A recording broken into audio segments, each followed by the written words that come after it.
meet you.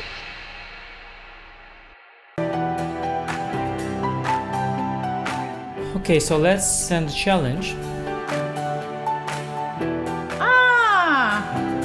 Here is challenging me. Nice graphics, easy to see. Oh, what are you thinking about? You're looking how it can be the most painful? Exactly.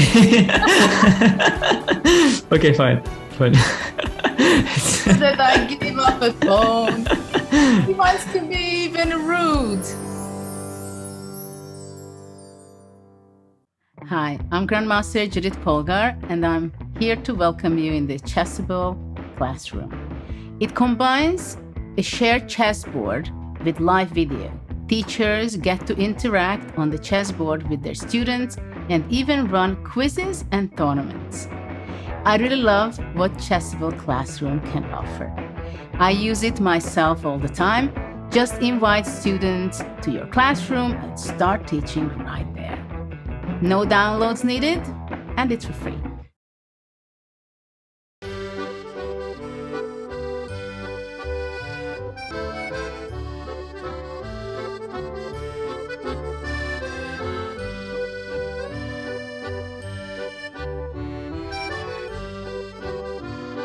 When I saw her for the first time, it was love at first sight.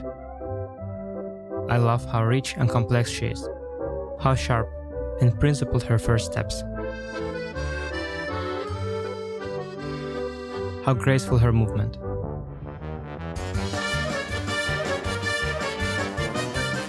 Paris is the city of love.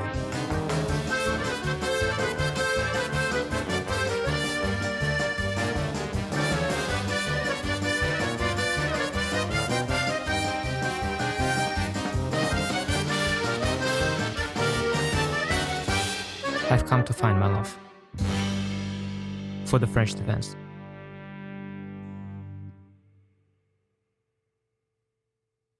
It's time to take control of your journey towards chess mastery. Magnus Carlsen introduces Chessable, the definitive solution for studying chess. MoveTrainer uses the science of spaced repetition to identify your strengths and eliminate your weaknesses. There's no need to set up a board, remember which page you're on, or keep track of all the moves you miss. MoveTrainer empowers you to go from the opening to the end game with confidence. It's a seamless, effective, and fun way to study chess. Choose from one of the largest online chess libraries in the world, with hundreds of titles ranging from classic books through to our exclusive Chessable courses, including over 100 free courses.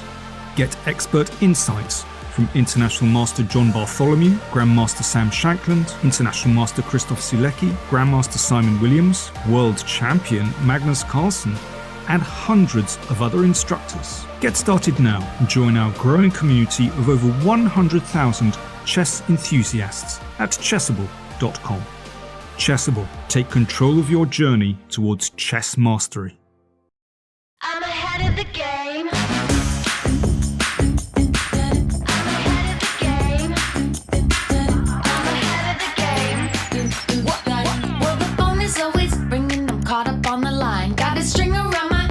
Remember who am I? I'm a boss and I'm honestly off my rocker, but follow me, I'm ahead of the game. I'm ahead of the game. I'm only ever slinging, I'm working overtime. Got a song and I'm the singer, the melody, the vibe. I'm a prodigy, logically, I'm impossibly wanted, and they'll remember my name. They'll remember my name. Ooh, well,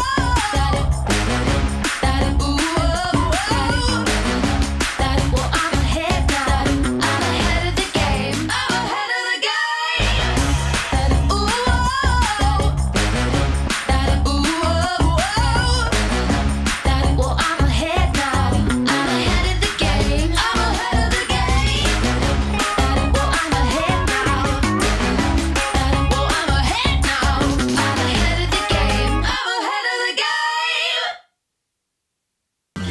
This is John. John loves to study chess. This is David. David loves to study chess as well, but efficiently. John spends more time setting up the board and figuring out what's on the page of his book than he gets to study. David likes to take it easy and use his time wisely. David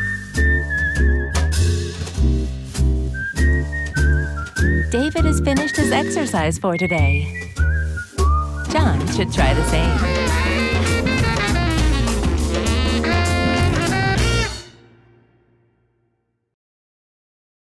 Welcome everybody. My name is Jan Nepomniachtchi, former world chess champion. Are starting a new course. Welcome everybody. How are you doing this lovely Thursday afternoon? Today is the grand final of the FIDE Grand Prix in Berlin, the very first stage. In the final match of Levon Aronian against Hikaru Nakamura, we have reached the tiebreak stage. So it's going to be a very exciting day today. And with you doing the commentary will be the Women International Master Raluca Sgircea and me, Grandmaster Arturs Neiksans. Raluca. Hi, Arturs. Hi, everybody. How are you guys doing? Hope everybody's excited for the tie breaks. We are. super excited, of course. And the games are about to start in 5 minutes. And Raluca, I have this feeling it's going to be a big drama today. It's going to be a lot of action, and I can literally feel there might be an Armageddon. What do you think? I was wondering now, and I was just going to ask people, what do you guys think will happen today? Do you think we will have more than the Rapids? I think we will have more than the Rapids, to be honest. We will make it at least to the Blitz stage. But just to remind you, because I actually saw that people were wondering earlier, how is the tiebreak played? They will play 2 rapid games, and if they draw the rapid games, so if the score is 1-1, they are going to play Blitz games. And if they are still tied after that, they're going to play an Armageddon game. So that's how the winner will be decided today. So it's a maximum of 5 games, 2 rapids, 2 blitz games if necessary, and finally 5 against 4 minutes blitz game, Armageddon, where black has the draw odds. We are gonna have really a lot of action, and the first rapid game is going to be Hikaru, who will have the white color. I don't know, Raluca. I mean, what do you think? What he is going to choose? Is he going to go for something more Queen's Gambit decline setup, or perhaps once again some Ruy Lopez? What's your prediction? He went for the Ruy Lopez in the classical game, right? But it didn't really work, right? Did it? It didn't really work very well. What can I say? I hope for D4, to be honest.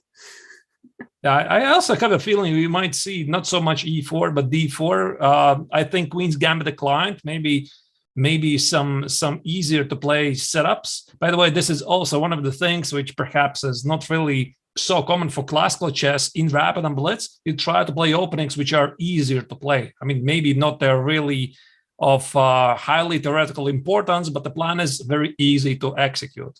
Yeah, I was actually thinking that if you get the position they had yesterday in a rapid or a blitz game, I mean, that position you have to think about it, and you have to come up with plans and calculate a lot of things and think how you're going to set up your pieces. So that's more a position that you want for classical chess, right? Where you have time to think about that. Yep, absolutely. And speaking about the favorites, well, technically, Hikaru Nakamura is a favorite on paper because he has a higher blitz rating, he has a higher rapid rating. He sort of scores better in the accelerated time control games, but still, it's only 2 rapid games at the start, so everything absolutely can happen. And I find it really hard to call Levon as an underdog. No, of course, he's not an underdog. The only thing that I think everybody has in mind is that Hikaru is a very good blitz player. He handles the short time control games very well.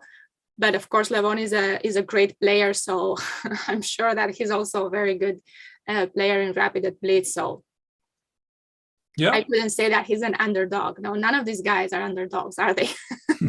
Absolutely not, right? So indeed, even if Hikaru has a slight edge in terms of the odds, something like 55 against 45, really difficult to tell. Of course, it doesn't mean anything because this is such a short distance, and it just takes one shot, one missed tactics, and that's it. You're essentially out. That's true. I'm just, guys, we are reading what you're saying here, by the way. We always mention this, and I was going to say that I see people rooting for Hikaru here. I see someone predicting 2-0 for Nakamura. I think that's a little harsh. Do you think? 2-0. Wow. 2-0 already in the Rapids. We'll have to see. I think it's highly unlikely, to be honest. I still believe that indeed it's going to go to the blitz section. I actually sort of hope that it's gonna be Armageddon because it's more action, more games to follow. And I think either way, everybody is going to be winners here today because these are clearly the two best players of the Berlin Grand Prix, and they're playing the final. They're playing in the final, yeah. And just to remind you, they are also playing for points in the Grand Prix. So the first player will get 13 points and the second place will get 10 points. And in the end, the player who will have the most points from the FIDE Grand Prix will qualify for the candidates. Absolutely. So once again, if you are not familiar with the format, this is the first leg of 3 Grand Prix tournaments in order to establish who is going to take the last 2 remaining seats for the FIDE Candidates tournament scheduled this July in Madrid, Spain. 6 players already have been established, so the FIDE Grand Prix is going to determine the 7th and 8th place in the Candidates tournament. Everybody is going to play 2 tournaments, 2 Grand Prix out of 3, so everything is still possible for pretty much all of the participants, even for somebody who didn't get out of the pool stage. What's happening, Arturs? Our predictions are horrible. Look at that. Another Rui Lopez here. Absolutely off. All right. So it's going to be Marshall? No. Again, they're repeating the same game as in the classical section. Hikaru avoids the Marshall, and Levon says, no, you're still going to get the Marshall. And check this out, Hikaru didn't take the pawn on e5. Maybe I have to mention this for a moment here. Very, very fast action is happening right away. After bishop e3, short castle, one of the biggest ideas of the Raul Lopez is the ever popular Marshall. So here after c3, White wants to play d4, but since Black has not committed himself to d6, he can play b5, d5, knight e5, sacrifice the pawn on e5 and get pretty good compensation. So White very often actually drops this pawn in order to seek some activity. So Hikaru's move h3. This was actually played in the World Championship match, game 1, Jan Nepomniachtchi with White against Magnus Carlsen. You remember, right? Look at this knight a5 idea, right? Knight e5, knight b3, bishop b7, followed by d5, which ended with a very, very exciting draw. And you see that Hikaru didn't want to go for this. He plays d3, but something else happens. After a4, knight e4, Levon insists. He insists on going for the Marshall. So knight e2. Knight is b3 play. I'm just checking if there are any games played in this position, and there are some games in this very position that they have right now on the board. And check this out. I mean, Levon literally does not care about the pawn on e5 because he could have defended in numerous ways. For example, here after knight x on d5, a4, right? If you play something like f6, you might have experienced some problems with a spin. For example, f6, knight c3, and this knight on d5 is pinned. So moves like bishop d6 or bishop f6 don't look aesthetic. So Levon simply goes for total activity. Again, knight e5, knight b3 takes, something like knight b4. And this is very similar to Carlsen's game against Nepomniachtchi, right? It's game 1, the pawn sacrifice. This time it's much better pawn structure. So Hikaru didn't even took the pawn, but Levon insists. He plays knight b4 and forces Hikaru to take on e5, and now this is what we have. Finally taking the pawn. I think Black has very good attacking chances here. What about we play something like bishop d6? Can we do that right away? I'm thinking something on the dark squares on the king side.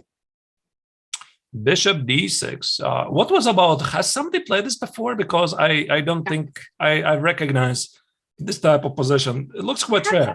Three games here in the database. Played the last one played in 2020 between Cristobal Enriquez and Mads Andersen, and Black won this. How did it proceed? Let me see if I can actually also see the game. I only have, I'm following the database from Chess24 here. Not sure I can see the game.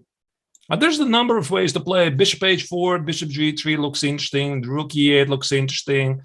Bishop d6 looks interesting. So white is making this expression like, okay, listen, I understand that you have a lot of piece activity, but I've got the pawn. Bishop d6 has actually been played here in all 3 games. Bishop d6, and how did the white respond? And here white played knight g4 or d4.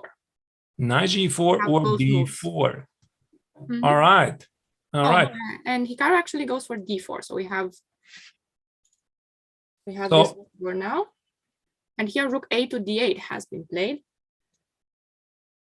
Right, right. Indeed. So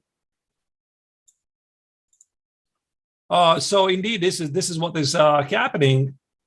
And I guess Hikaru is ready. He's ready for this because you don't play quickly d4 or knight g4. He's done his homework. He is ready for this kind of position. Once again, if we go slightly back to this position, so you see Hikaru is aiming, not Hikaru, but Levon is aiming for total activity. He is ready to sacrifice the pawn on d4. The question, why not f6? I can only guess. It should be something like d4. And then you're not really, are you though ready to play e4? I'm not really sure, but this is the point. This is the point I wanted to show, right? There might be some issues with some weaknesses. A lot of tricks there. Yep. Like something that you want to get. No, I think the position that they have will be quite interesting. So yeah, so this is the modern chess at its best, right? Right, Raluca? Nobody cares about a pawn on e5. No. Levon definitely not. Queen d5, a threat with a mate. Queen f3 is impossible because the pawn on c2 is hanging, and something like knight f3 perhaps is a possibility, but still it looks slightly passive. And let's say after a move like bishop f6, white could have some problems to finish development here, because if the bishop is developed, the pawn on b2 is under attack, and if for something like c3, you simply snatch the pawn on d3. So that's why Hikaru played this weird move f3, which also weakens the king. And here rook e8 is actually the first new move of the game. There are no games with this position. It makes sense to play rook e8, but rook d8 also makes sense because it creates threats on e5, right? That's why people have played rook d8 here in this position. Rook d8, right. That's what they have played with the idea of bishop e5, I imagine.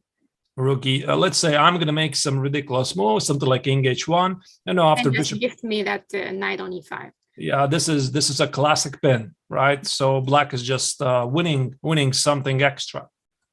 Yep, you're gonna do that. So I guess Hikaru had some ideas after rook d8, and instead Levon plays rook e8.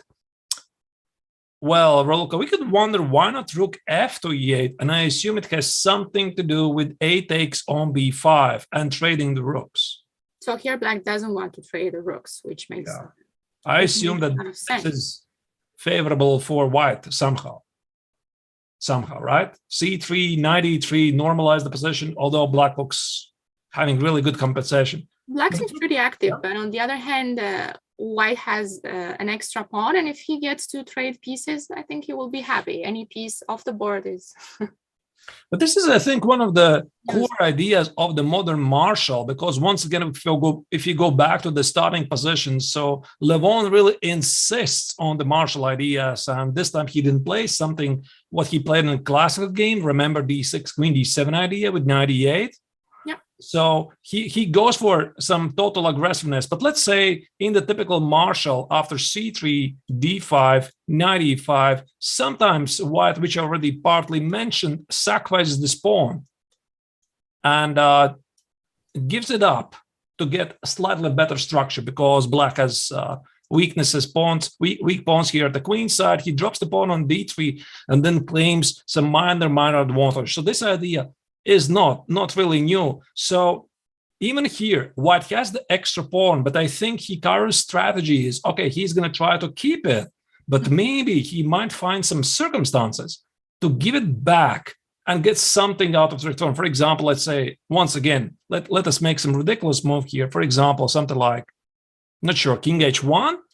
And let's imagine there's some kind of scenario like this. Of course, the pawn on c2 is hanging, but black has some weaknesses at the queen side, right? So you are playing something like bishop f4, and you're claiming this small advantage. So despite the fact that black is very active, white might seek this opportunity to give up the pawn and get this very small but pleasant advantage.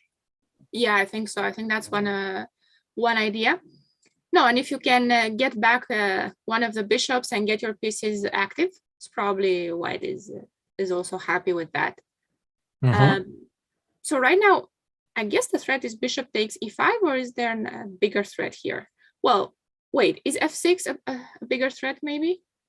f6. Oh. Would that work now? You know, I was thinking, why should I be thinking I want to make the automatic move a takes, and then think further? Yeah, but exactly. What about f6? So let's say I'm going to play b takes, bishop a8. Let's assume this is good. And now if you retreat with knight, where do you go? g4? There could be some major problems. Something there happening. But actually, I think in this line, after pawn takes b5, f6, I don't have to take on a6. c4 looks very tempting. c4, yeah, that's a brilliant move indeed. c4, push away the queen. Oh wait, there's no retreat. Queen is almost trapped. Right. Maybe there's even something like d5 and knight c6. Oh, it's like yeah. Okay, not knight c6 now, but a knight e3 or knight. Okay, knight c6 drops the rook. Now that's why Hikaru spent something like 20 seconds for this. He had to make sure, right? There's no tricks. Okay, I want to play a takes. And why does he want to take a takes? Because just in case this rook is joining the game, you never know. He actually took there, yes? Yeah, he took it. I've played and knight c6 now. He took it. Bishop d2 and knight c6. Okay, he wants the pawn on d4. Does he? You know, I have a very provocative question, Raluca. Would you play this with black in a classical game? That's a very good question. I like black's position, but on the other hand, I know that if I'm not getting my pieces very active, and if my play doesn't work here, I'll just be a pawn down. But I think I would enjoy this position with black. Yeah, this I think is something also which I mentioned before, is that when you're playing accelerated time control games like Rapid and Blitz, you're looking for positions which give you initiative, which give you active plans. And that's why Hikaru is down 4 minutes on the clock, because he's trying to figure it out. So let's say if Levon would play this position, I'm not saying it's bad, but let's say he will play this in a classical game. I think there's a bit more considerable risk, because white will manage to be very careful with his plans and find the most precise way to set up. But here, you have to rely on your instinct. So that's why this, what I call the short-term initiative, might be more important. But still, Hikaru is making great moves here. He is, yeah, bishop f4. There was a question, why is knight d7 bad? Knight d7 seems to be trapping the rook, but I think it's not really happening, because there's something like, so first thing that I'm seeing is that I can take on e1 and my rook is free, but I'm not sure whether we have anything better than just rook d8, I guess. Just rook d8, yeah.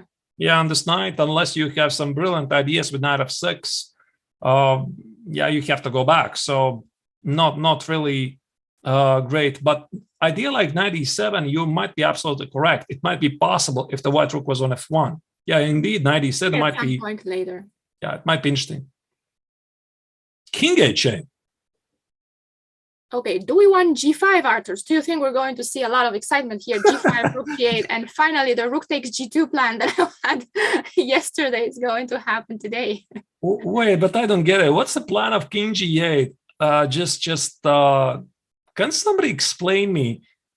Well, g5, isn't g5 a threat now? You mean g5, really? Yeah, I mean g5.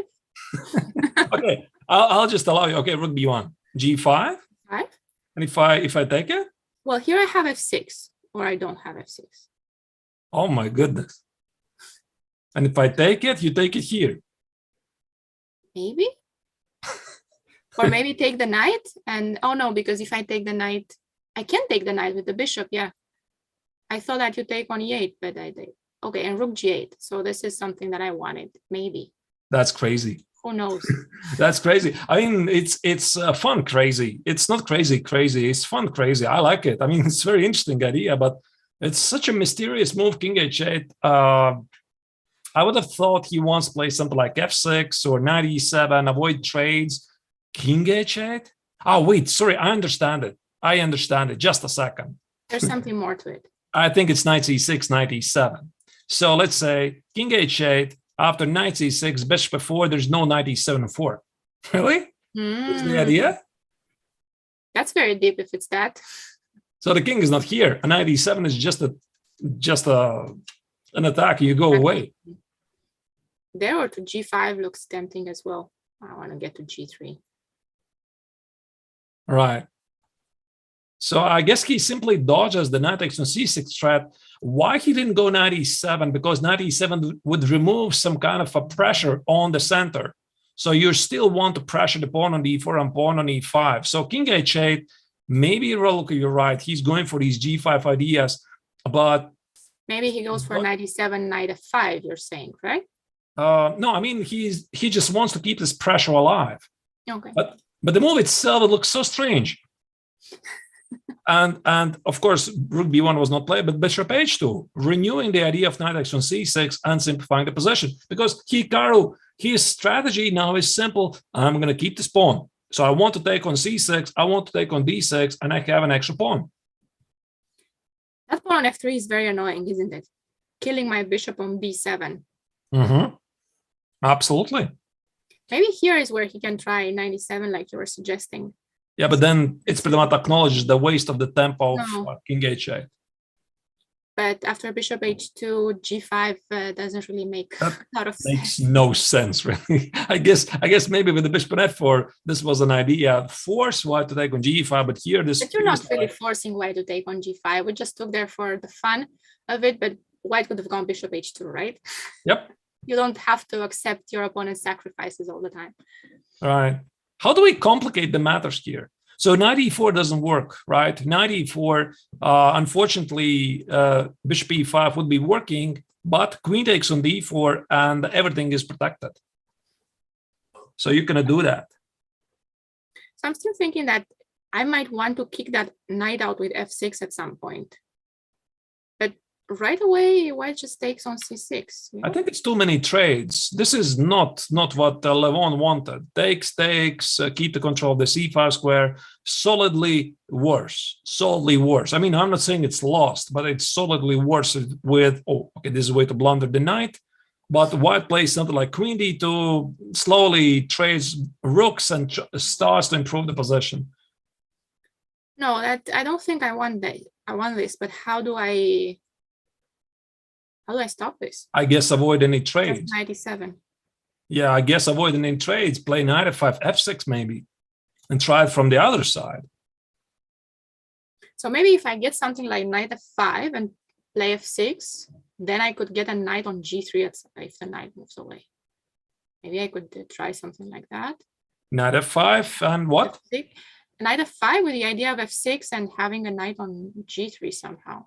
Yeah, that's an idea. By the way, did we check what happens if black just takes on e5? No, we haven't checked that. Take, and there's again, oh, wait, can I do that? Wait a second, might be playable. So how do we do it? Bishop takes e5, I take on d5, and you take on h2. But this is playable, no?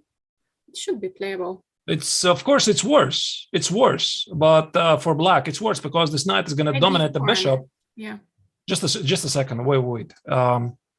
I simply discarded it because I didn't believe it's playable.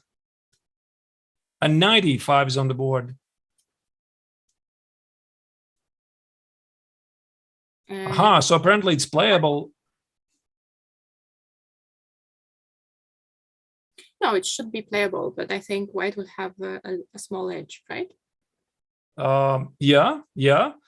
Which of course asks the question: could white have kept? the pawn. Maybe not, but I'm still not sure about this king h8. It looks so weird. So but even Levon, in the end game, no, the king on h8 is a little far from the action. yeah, it's a bit far indeed. So it's gonna waste another tempo to get back. And this is, by the way, one of those moments I mentioned is that White sometimes is perfectly happy in the marshal or the marshal structures to give up this extra pawn and exactly claim those weaknesses. For example, the weakness on c5 or d4, and just say, hey, listen, I have the better endgame here. So bishop e5, rook e5 makes no sense, does it? Or maybe it I don't know. does. Maybe we can take on d5 here, and you get on the 7th rank. Or you I'm don't? not sure if I have to take on d5 or trade rooks. Take Okay, on e1, I think, yeah? Because that rook e7 maybe. this is very unpleasant for black. This might be annoying, yeah. Yeah, it is annoying. I agree. But if you take on e1 first, after queen takes d5, Rook here. e1, and now bishop takes d5, maybe this is a better version. and of course, I don't want to trade the knight because I think black's chance is to escape in the rook endgame. Let's say to d4 are we going? knight e4 Oh, but maybe b4 here. and rook e7. Very pleasant endgame for white. By the way, rook e5 is on the board. Okay. Yeah, this is on the board, and now white has to choose between. White has to choose between. He took on e5, keeping the queens for a moment. Oh, but he goes queen d4 now. Oh, so he's trying to win a tempo compared to the line that we had. He's not trading on d5 to improve the bishop's position. He wants to trade on d4, so black improves my knight's position. This is also, by the way, very interesting. For example, queen d4, knight e4, there's rook a7 incoming. Yeah. And here, for example, with the bishop on d5, black would try c6. But now if you play c6, what will the bishop on b7 say? What will he think about this position? Oh, this is ugly. Oh, this is very ugly. For example, here, knight a5. Oh. This would be a very pleasant position. Rest in peace as bishop. That's not good. Black shouldn't trade queens. I'm seeing people say, yeah, I don't think black should trade queens on d4 at least. Maybe he can try should. rook e8, maybe just to. No, rook e8 doesn't work either. But then again, takes it. How do we protect the pawn on b5? Can we play bishop d5 here? And I just take it. And I play rook b8. And I just take it. And it's with tempo on the bishop. Yeah, the bishop is under attack. So c6 is ugly. Square for that bishop. I'm sorry? It's like I don't have a good square for that bishop. No. I guess after b4, rook a7, rook b8 maybe is an idea. Okay, but this looks extremely ugly. You know, my best guess is that Aronian might want to keep queens on the board. I think he should keep queens on the board here. Because this is such a one-sided game, and at least the queen is the only active piece for black, or maybe play rook e8. But again, rook e8 is exactly the same. Takes, rook a7. How is this great? No, this is not great either. This is not great at all. Maybe queen g5. Queen g5 or g? Yeah, queen g5 makes perfect sense. Or g3, I don't know. Yeah, attacking the pawn on f3. But Hikaru can force the trade, by the way. Or does he?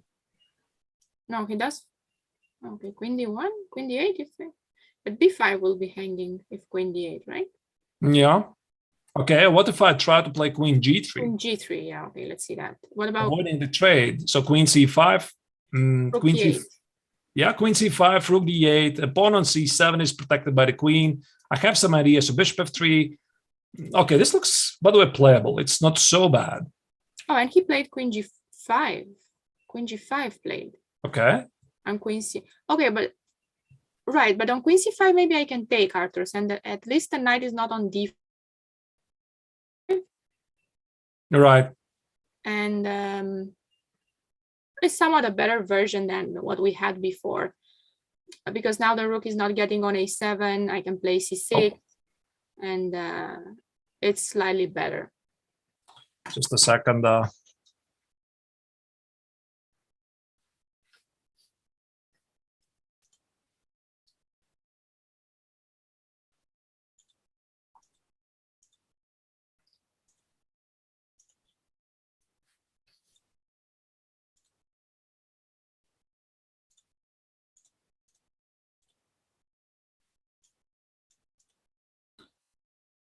Just a second. I'll be back.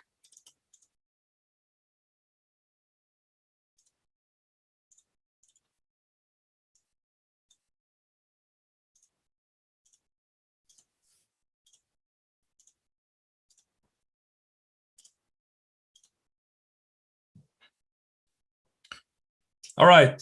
Are we back? Right. So sorry about that.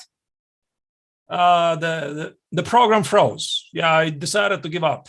You know, unpredictable programs. You never know. Sorry about that. Not sure what happened there. It was just so confused. It was just so confused that I just gave up, because I also tried to understand what is happening here. And this is, by the way, exactly what Raluca said, and the program froze. So c6. Can he hold this? I think he has better chances of holding this now. How can white try to press here? Maybe 93 played. Yeah, I was thinking maybe we can improve that knight, because, you know, on c5 is just pretty, but not attacking anything. We want it on, what, something like b4, e5? Knight b4, knight e5. Or maybe put the king on c5. Also, the king is a piece. That's a very nice idea, getting the king all the way to c5. But, you know, I can imagine this. A king on c5, a knight on b4, it's very easy to achieve. And I have one little thing to look at to say. Do you see this poor yes, soul? I do. I was thinking about the same thing. Can I go back to this moment and make this move once again, king h8? After king h8, you see this position once again, and the king on h8 is so far away. He just needs to run very quickly to d6 to help to hold the queen side. g6 is playable. There he goes. He's running. He's running. He's running. King f6. He's running. Will the winner of the we have a question here. Will the winner of the tournament be qualified to the candidates? No, there's still a long way for that. They still have to play 2 more legs of Grand Prix, and the winner of all 3 of them will qualify. Yep. So this is once again just the first leg of the 3 tournaments. Top 2 finishers in the overall rankings, they are gonna qualify for the candidates tournament. But once again, even if you win 1 Grand Prix or you make it in the final, you still need to have a good showing in the 2nd Grand Prix. So all the players are playing 2 Grand Prix stages out of 3. So both Hikaru and Levon, if they want to qualify for the candidates, they need to, I don't know, reach at least semifinals for the next Grand Prix. Yeah, it's going to be very tough. Someone was asking actually in the very beginning if Aronian is playing, which leg are they playing again? I think they are both playing the 3rd leg, in fact. I think so, yeah. I think so. There was quite a funny coincidence that many of the top finishers of the Berlin stage, they are not playing the 2nd stage. They're coming back for the third stage again in Berlin. Is knight b4 possible here? I think it is. Yeah, it might be, but then again, we try to understand what is happening. For example, after king g7, knight e5, take, and can white win this rook endgame? Because I think Aronian already is seeking ways to escape the rook endgame. For example, rook d7. Rook b7. I could play rook c8, c3, and you want for b4. Yeah. And something like this. This is a classic. This is a classic, right? I mean, the rook behind passed pawn. Maybe rook b5 is winning. Maybe it's not. Once again, open this very instructive book, Mark Dvoretsky's Indian manual. Please. Oh, you have it right. You are prepared for this game. Yes, absolutely. I'm always ready. Just open it. You study it, and you're gonna know everything. Prepare for this very game. There's a question here. What if rook c7 instead of what, knight b4? Like he played, right? And now I think he's preparing this idea of knight b4. Also, Hikaru understands that most likely Aronian will try to escape in the rook endgame. Maybe pawn down. That's my best guess. So let's say once again, knight e5, knight b4. Yeah, this is played. I guess king g7 will be played, and Aronian will activate the rook, give up the pawn, position it behind. And I just don't know which version we are going to see, but I'm quite positive it's going to be a rook endgame. I think it's going to be a rook endgame with an extra pawn for Hikaru, yes? Yeah, extra pawn for Hikaru. Otherwise, what else? I mean, okay, maybe there's some circumstances when Hikaru is going to avoid it. He's going to avoid going for the rook endgame because he would love to activate the king first. So what you're saying is that I can wait to take the pawn whenever I want, right? Because I'm not sure. Maybe really create many threats. By the way, knight c6 is also an idea, not only knight e5. By the way. So here I'm thinking about something like, but rook a1 is actually helping white a little bit. Rook a1, king f2, thank you. Yeah. Yeah. Going there anyway. What about king g7? And after king g7, there could be knight x on c6. So rook a2 is not so great because there's going to be knight b4. Yeah. What about rook a4 instead of king g7? I would just play c3. Rook a4. You already play king g7. Okay. Yeah. Knight c6, I'm fairly positive this is going to happen. Now the question is how Aronian can try to escape in this rook endgame. Maybe he's not even going to take on c6 right away.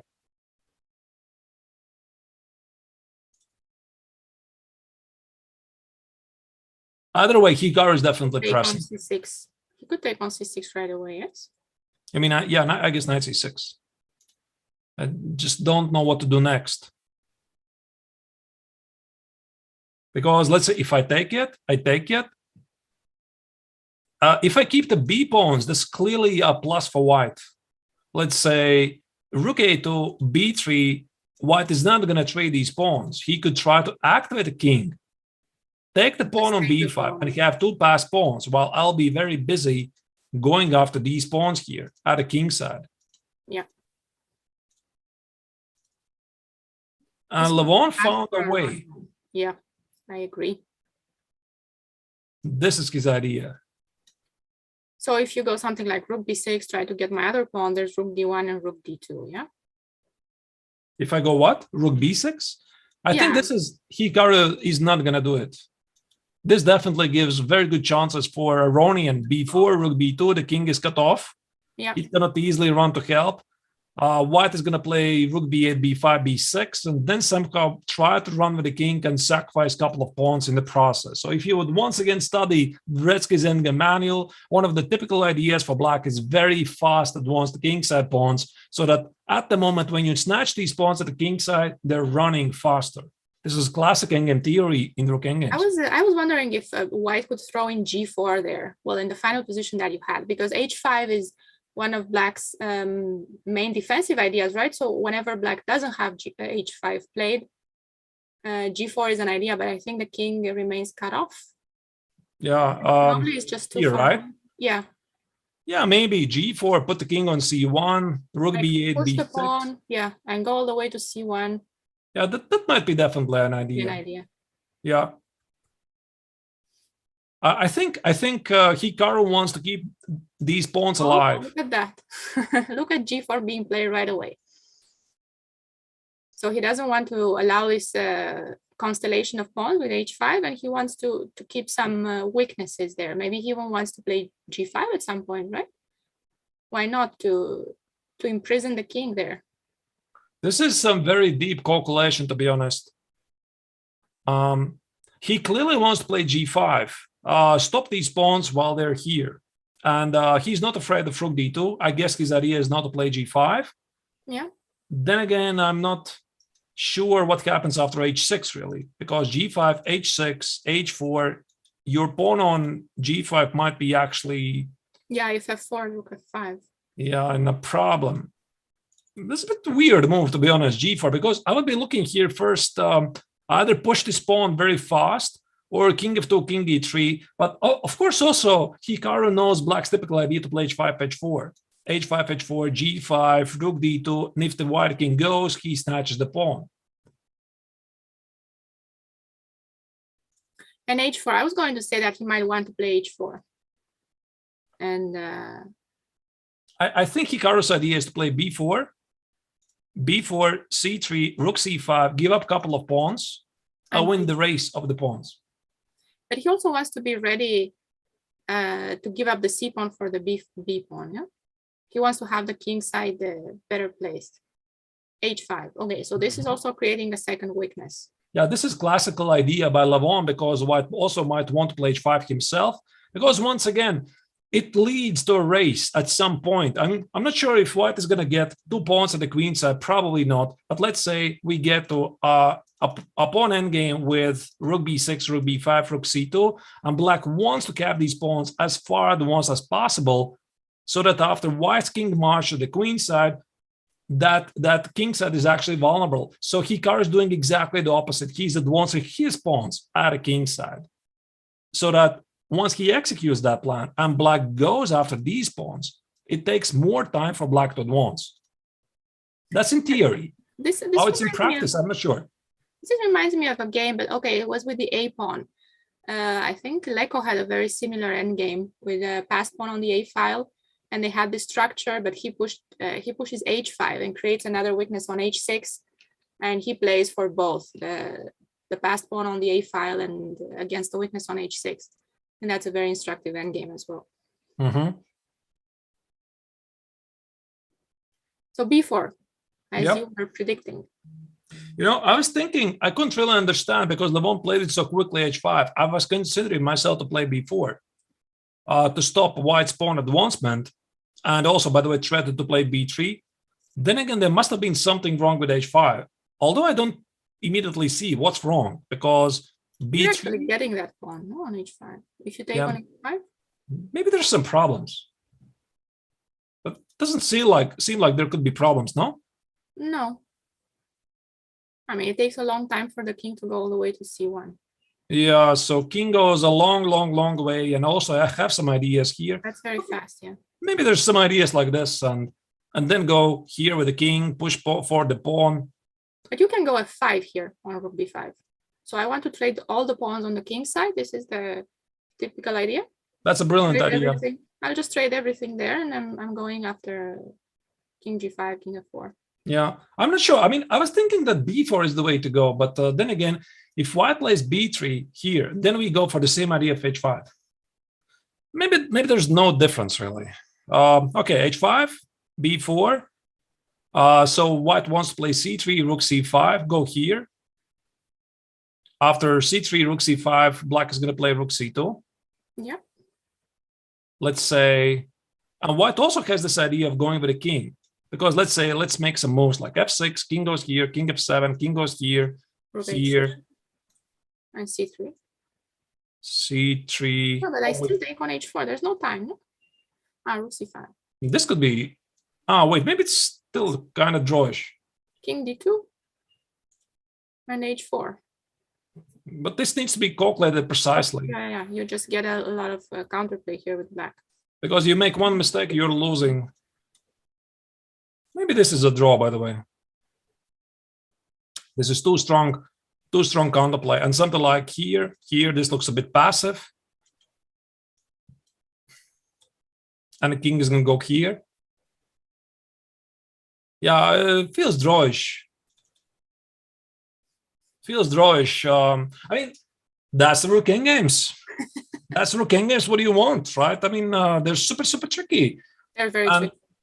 Hikaru seemingly is doing everything normal, but then again, I'm not sure about this super deep stuff of g4 because the king is not moving. But how do you activate it?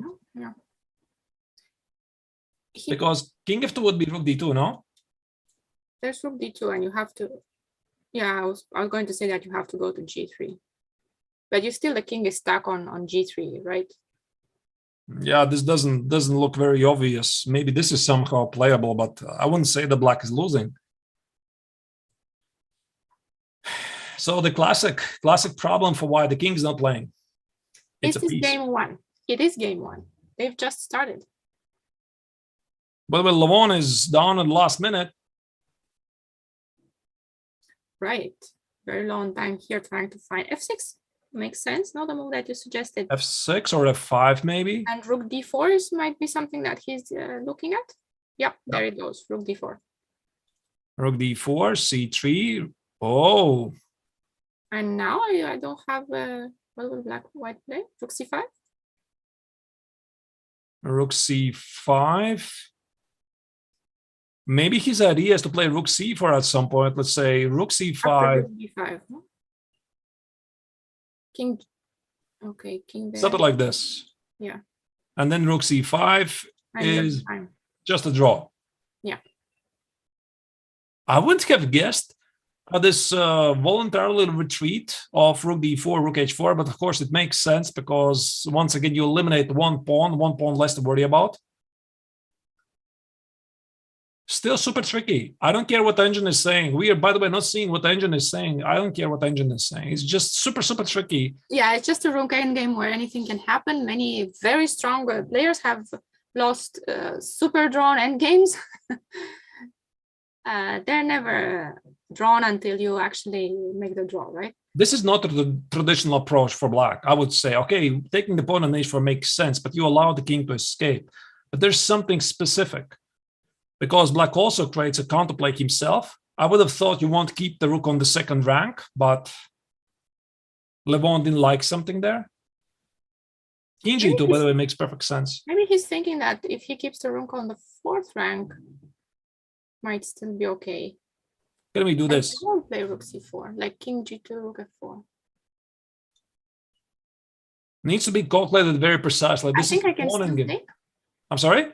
Oh, you're saying that if I take and king f6, you go after the h pawn, right? King h4, and that I'm not sure how this is. I'm too lazy to calculate this. Okay, black is not losing at least. Yeah, probably it's promoting at the same time. King g2 played. I mean, okay, when you were playing in a classical game, you have something like 20 minutes on the clock. You can carefully calculate all of this. And, you know, I think there's one of the biggest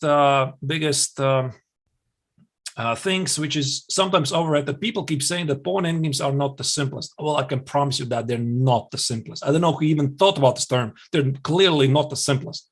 I mean, sometimes the pawn endgames get so tricky. One move from winning, it goes to losing or draw. Now we always have to pay attention. Be careful in the end games.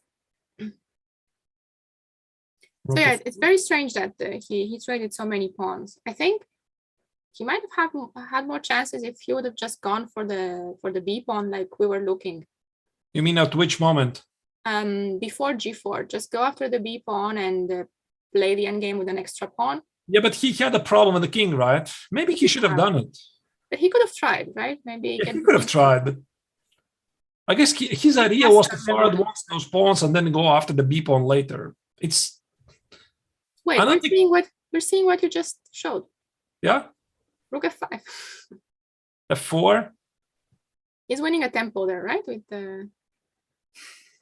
Yeah, maybe. But... How important is it really?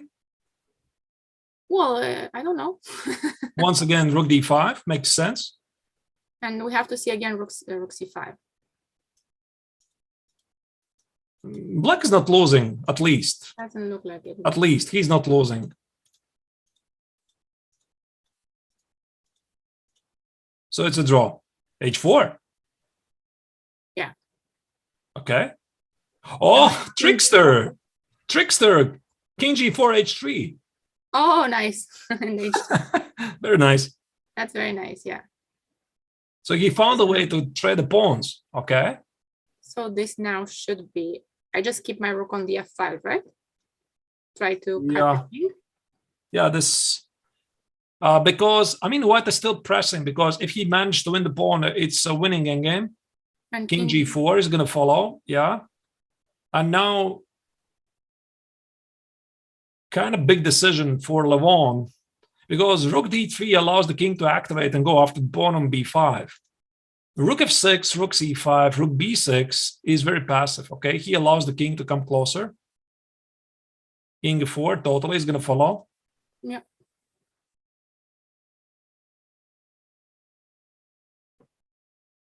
Okay, rook c5. Still not super... Or maybe it's just an easy draw because king f6, king e6, king d6, and I start to give checks. Yes, but if Maybe this is just easy. King e6. I was thinking maybe there's some king d4 ideas, but wait a second. Where's it easy? I just hide on b3, right? Yeah. And maybe now I can start pushing the pawn, the f pawn.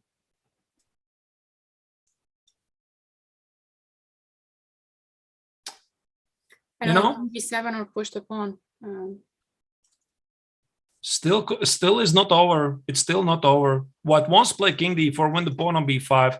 And Levon is down on 4 seconds, 3 seconds, 2 seconds. 11 seconds. Rook Move d8. on the last second. Wait, so now I can take on b5 and rook c8 must be the idea? But rook c8 I can defend my pawn. No, rook d1. What just happened there? He just wasted the tempo for nothing. Oh wow. Oh wow. Once again, is this a draw? This is not a the draw final anymore, position, I'm not so sure, but I think he realized that pawn on b5 falls. Yeah. No, this might as well be simply lost. I told you this is tricky. It is tricky. And the Levon in the seconds was unable to find the correct defense. And this is, I think, normally this should be winning. 2 connected pawns, they should be winning. But of course, not everything is, I mean, the game's not over yet. Okay, but here, how's rook d3 here? And I just want to pass my king. Yeah, and push those pawns. And of course, Levon already realizes what he's done. Rook d3, yeah. f5, king d4, of course, he's not going to trade rooks. He wants to push for the pawn. I now just... No, rook e7 was not played. Hold your Okay, I would just for a second. My heart stopped. What's that? Yeah. So f4, king g5, I think white is simply going to march these pawns. So this is essentially a race at some point. Check here, here, here, here. f3, b5, king g3, king goes here, here. This should be lost. This should be lost. I could have gone f1 immediately to just win a tempo, but it should still be lost. Huh? It's a classic. And here I could go king c5. I don't need to give the check on f8 yet, right? Rook b8. Rook b8, okay. He wants to push the c pawn. And he wants to stop the f pawn with the king. That's a bit strange, to be honest. I thought rook f8 was pretty... That looks very natural, yeah. Natural. Okay, rook b8 maybe is also good.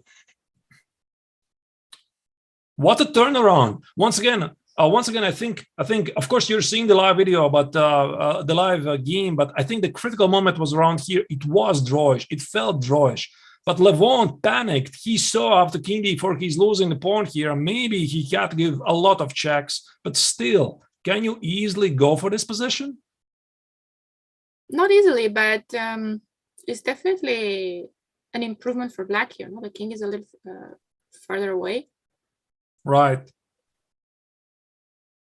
It should have been an easy draw. Listen once again, maybe I go even further back and I go maybe here that instead of h4, he should have played rook d5. He traded this trade was so natural, but we sort of figure out this is a draw, right? We thought so, yeah. King goes here. And I give a check, and this h-pawn is very deadly, and just play something like rook g3 and push the h-pawn. So what he did, he played h4, which is such a natural choice, right? You want to trade the pawns because you're trying to defend, but actually this h-pawn becomes a really important resource for black.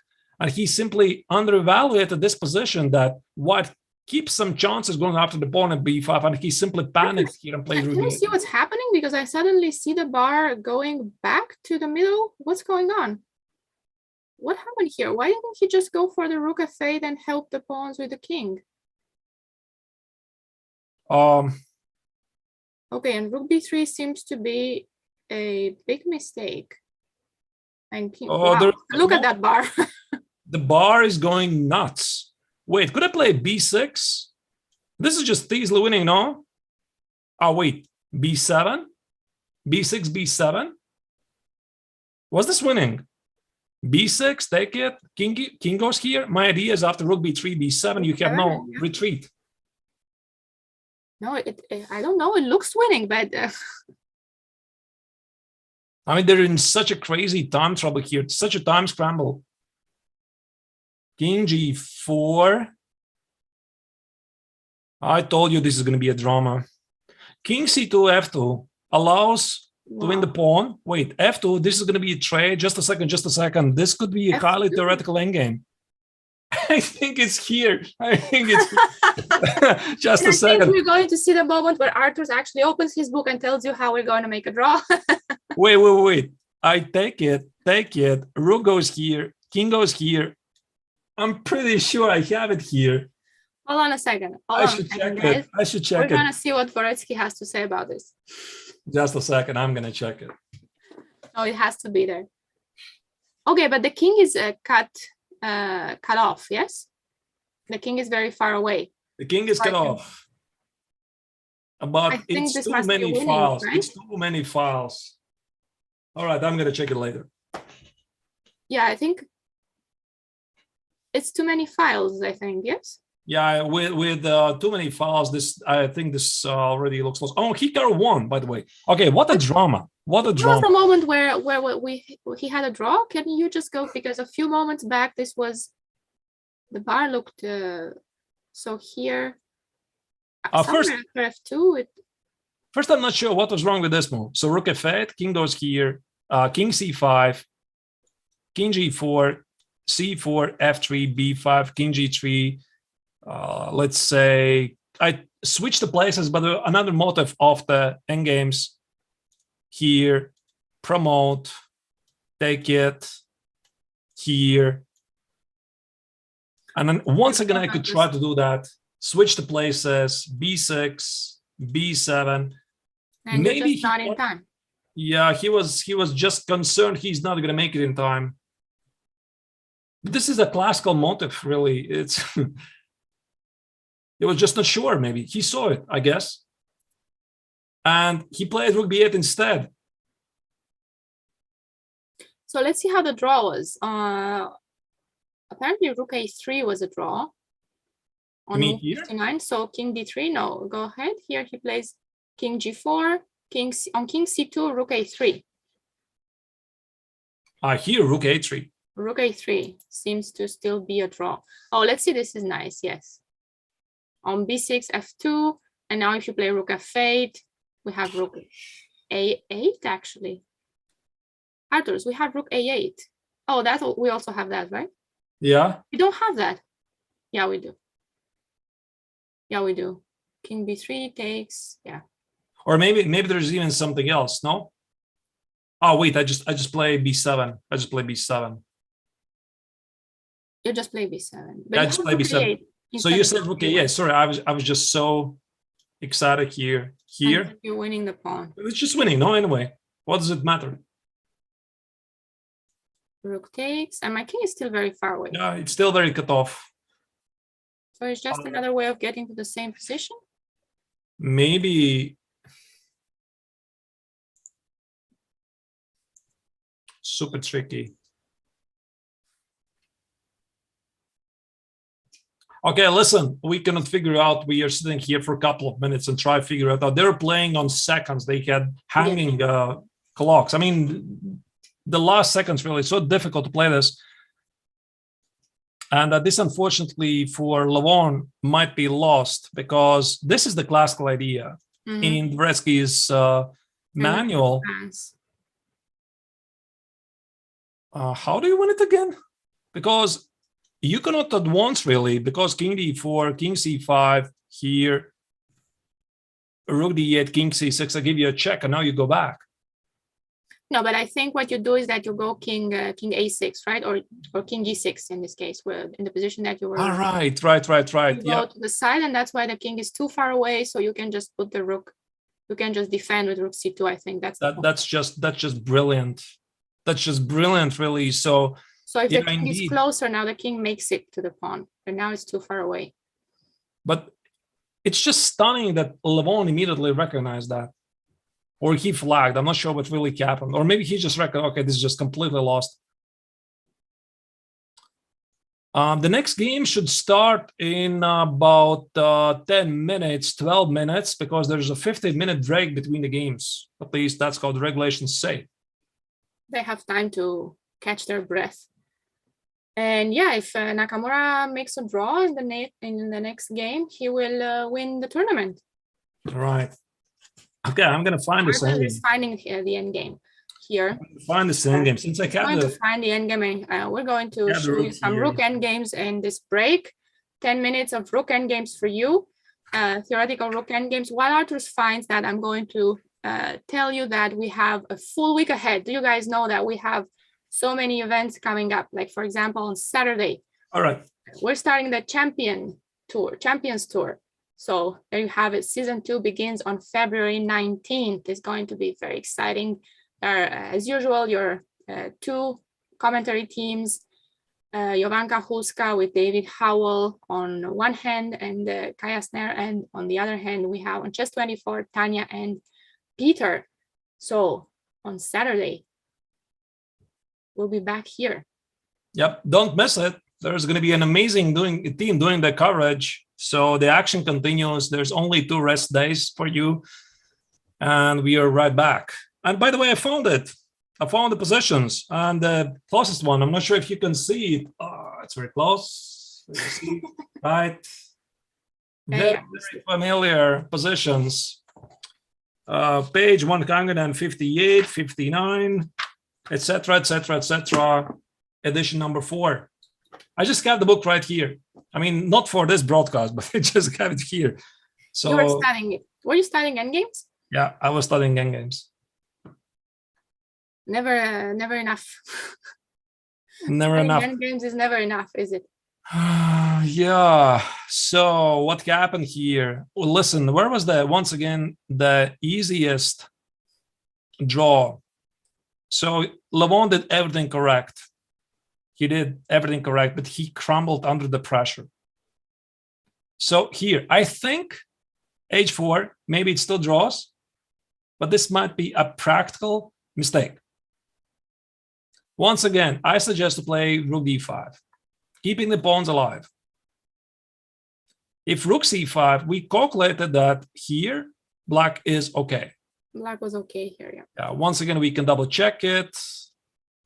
To d5, okay. I think that's, you lost a tempo there?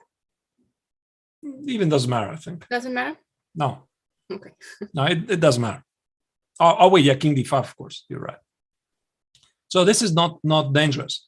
So let's say after rook d5, king goes here. I give a check here and rook g3. And this is a clearly improvement because black didn't trade these pawns. I have this counterplay of the h pawn running and the white rook cannot easily stop it. This should be the major difference.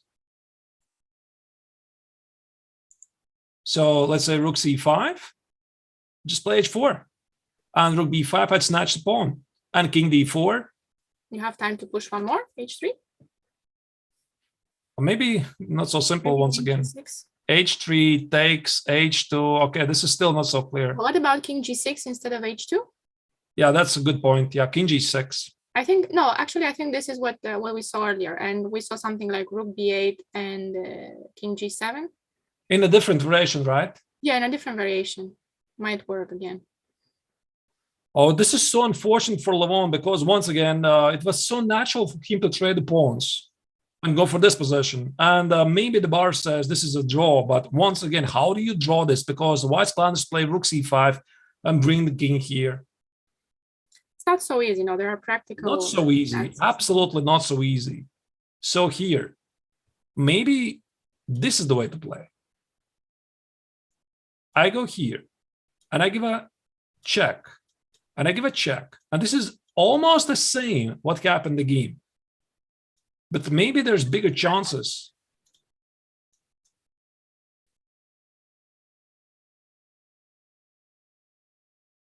And how do we follow up here? F3? I have no idea. It's still difficult, right? Yeah, still difficult. Maybe king e7. Don't allow the rook go here. It could be highly theoretical endgame. You know, okay, I cannot immediately give you the total profile of this endgame. I mean, I just saw it. I know some of the typical endgames in the manual, but it just once again proves that it's not really so simple. But Levon was doing really fantastic job since he got in this very difficult endgame. Also, Hikaru, yeah, indeed, a very original idea of this g4, right? Ignoring the king. So that's really deep thinking, because if somebody knows where to position the king, I think it's Hikaru. Yeah. He had a very deep idea, far advanced the pawns, play b4. Once again, I think b4 really made a serious attention here. b4, b3, rook b2 was my first choice here. Levon didn't like something here. I'm not sure what. Maybe the point that after b3, h5 takes, there's rook c4, and the king comes here. And the rook on the fourth rank defends the pawn on h4 well. So that is super deep. Super deep. I mean, I didn't see it immediately. So that's why I guess Levon discarded this b4 and he decided to go for h5. That was such a high level endgame. Unfortunately, it was decided in time trouble. But okay, I mean, Hikaru wins. Huge victory. He wins. He wins with white. Always pleasant to win your white game, and we'll see if he can hold with black. What do you think we will have in the second game? E4 or D4? I'm going to go with E4 now, because I have been betting on D4 for so long and it's not happened. So I'm just going to go E4 now. I think it's going E4. Yeah, it could be some Italian game, but now Levon has nowhere to retreat. And by the way, this is the first loss for Aronian in Berlin. Right. Yeah, they were both undefeated. Yeah, it's a rapid game, but still a first loss. I don't know what he's going to choose. He's going to go for some crazy, I think. Maybe try to... He should have a backup plan, because you don't come to this match and you don't have a backup plan, because you have some scenarios like, okay, we have the first game. If I win, what do I choose for the next game? If I draw, what do I choose the next game? If I lose, what do I choose for the next game? You have to work it out before the games. At least have some idea. So he has already figured it out. Yeah, if he loses, if this happens, he's going to play this. Maybe now he's frantically, very quickly checking what was the lines there.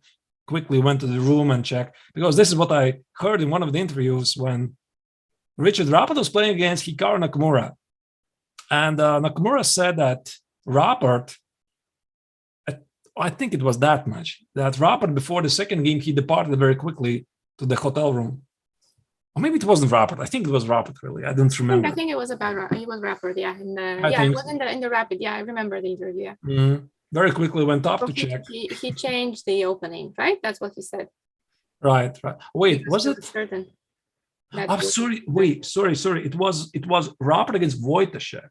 Yeah, Wojtaszek said it. Wojtaszek said that Rappert had left, and he played this neither of which he usually plays, and then he said, okay, this was not a great idea because my opponent left it very quickly to check.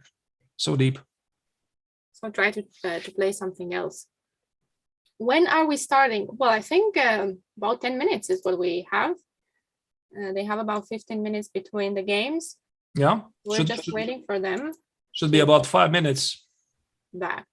Something like that, yeah. Yeah, something like that. Around 5 minutes. So is everybody here still rooting for Hikaru? I don't know. What do you guys think? What do you think will happen in this game? Let's make predictions. What do you guys think? Are we going to have Aronian strike back? I predicted drama. What do you guys think? You predict drama. Yes. Drama wins. Levon will win. I hope so. I hope he wins and we have more games. I would like to see the Blitz. Aronian 20 move win. What do you think about that? No. 20 move win. Short win. No, I don't see it's going to happen in 20 moves. I could see Aronian win, of course, but not in 20 moves. If draw, no. If draw, not yet Armageddon. If they make a draw, they go to Blitz, and they play a match of two Blitz games. And if that's still a draw, then they go to Armageddon.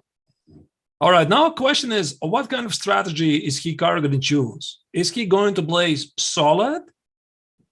Or is he going to be a bit aggressive, seeking aggressive counterplay? He knows these situations all too well, because if you play too solid, it has this very narrow margin between playing passive. Against Aronian could be risky. So maybe just play as usual. Just play as usual, yeah. Yeah. Probably don't change anything. I agree I think indeed he might play something dynamic, aggressive. I agree. He might play something like that. We have a prediction of a Najdorf here. A Najdorf? That would be something. No, I think Levon is going to play d4, to be honest. He's going to play e4, right? Yeah. No, d4. d4. You think we'll finally see d4 on the board? Yeah, I think so. d4, Queen's Gambit decline. And that crazy line that they play. And some new idea that he wasn't sure, maybe it was ready to be tested for the classical section, but he might try to test it in rapid. Because that's always good. Surprise your opponent, right? Yeah, you want to surprise you want to surprise your opponent, and usually these guys, they have in the bag something like, I don't know, a lot of surprises, and they're just finding the right moment to fire them out. Some of them maybe are not of so important quality, so great that maybe he wants to play something unexpected. Is Hikaru going to play the King's Indian against d4? I don't think so. Have they played the King's Indian? No, King's Indian, I don't think Hikaru is going to play. No, maybe why? Played it. I think they're going to go for d4, d5. Yeah, if d4, d5. If d4, there's going to be d5, I'm pretty sure. If I'm saying it's Queen's Gambit decline, so it's going to be Ra Lopez. That might be perfectly possible. Yeah. Because all three games in the match can be e4, e5. All three games. They have been e4, e5, but one of them has been the Italian. Yeah. Yesterday we saw the Italian. Just play chess, yeah. Right. Queen's Gambit. Benoni. No, I don't think so. I wouldn't bet on the Benoni. I would bet on either on the Queen's Gambit. No, not so sharp. No. Listen, what I said, dynamic, aggressive approach by Hikaru, I didn't mean that he's going to go completely aggro. Crazy. That would be crazy. No, I think he's going to play something not passive, but dynamic, aggressive, but still keeping a lot of chances for equality. So maybe Queen's Gambit declined might be something along the way where Black has a lot of chances to take over the game, but not overly passive, something like. Not sure. Maybe he can try. Someone suggesting here Queen's Gambit accepted in incoming. Maybe, because that's quite solid, isn't it? Yeah, could be anything. Could be anything. To be honest, we're just trying to guess here. Aronian has to play something out of the ordinary. I don't think so. Maybe he just plays how he usually plays. Yeah. See what you get, and you get this playable position. You're not trading the pieces, and you're going to get a play. Right. They always have a fighting game, even if it ended in a draw. It was always a fighting game. So it could be English. C4, Levon right? could switch to English. C4, E5, the 4 knights variation. Test some idea. I could easily see it happen. Yeah, they have played that before. Remember a while ago. Aren't they supposed to start? I think they should be starting any time now. We are being told that there's still no sight of them in the playing hall. We don't have footage from the playing hall, but we trust you. It should start now. I think they should be about to start. There should be only a few minutes left. There is, of course, a chance that this might be the final game of the Berlin Grand Prix, but there might be. Might be, and might be not. Of course. Hikaru has very good chances here.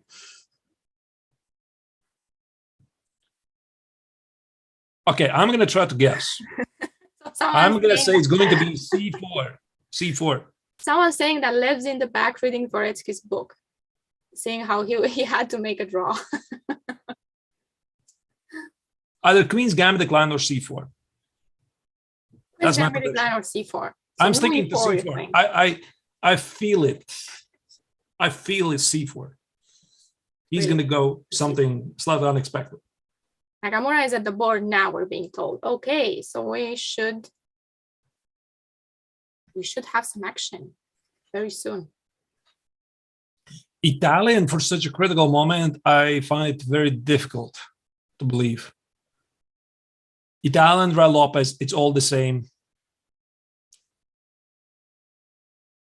Same ideas. Knight f3. Okay, someone is. Knight f3 also is a possibility. Knight f3. There's a lot of legal moves. A lot of legal moves, yeah.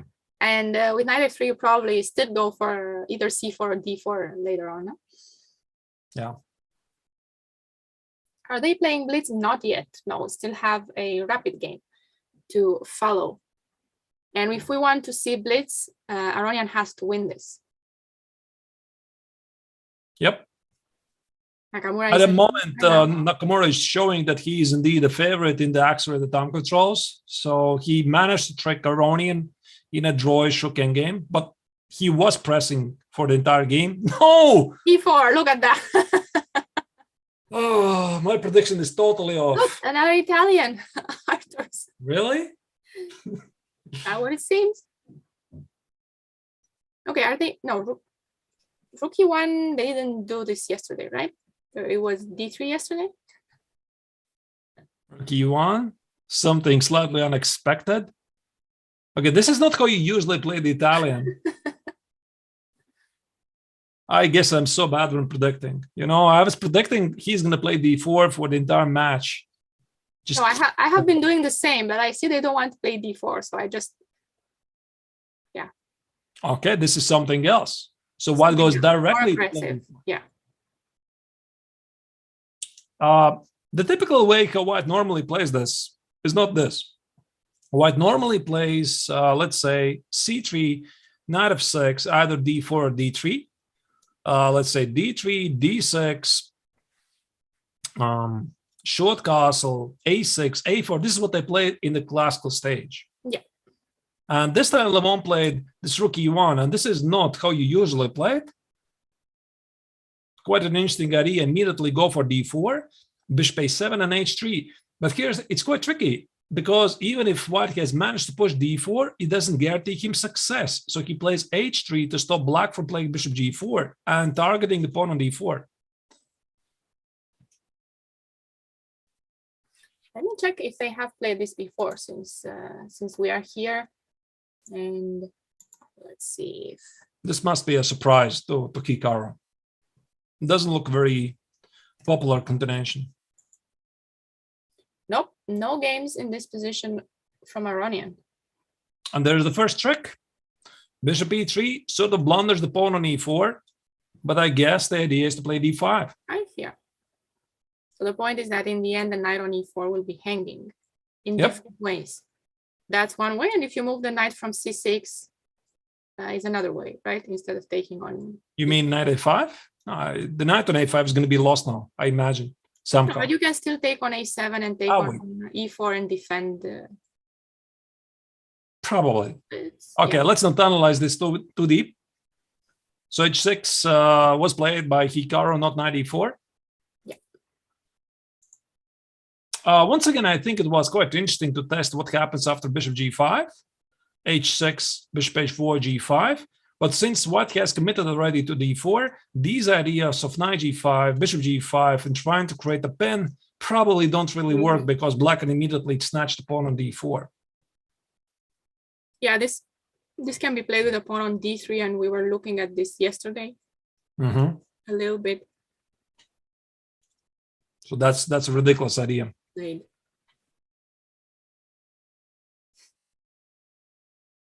Now Levon has a choice. He might push D5. I didn't understand what people were saying about 3 rooks, but now that I'm looking at the live screen, we do have 3 rooks on the board. What's going on there? There's a rook on H8 and the rook on H1. Not on our live screens, but I see it on the official coverage. Yes. Oh, wow. Yeah, so they are playing with 3 rooks apparently.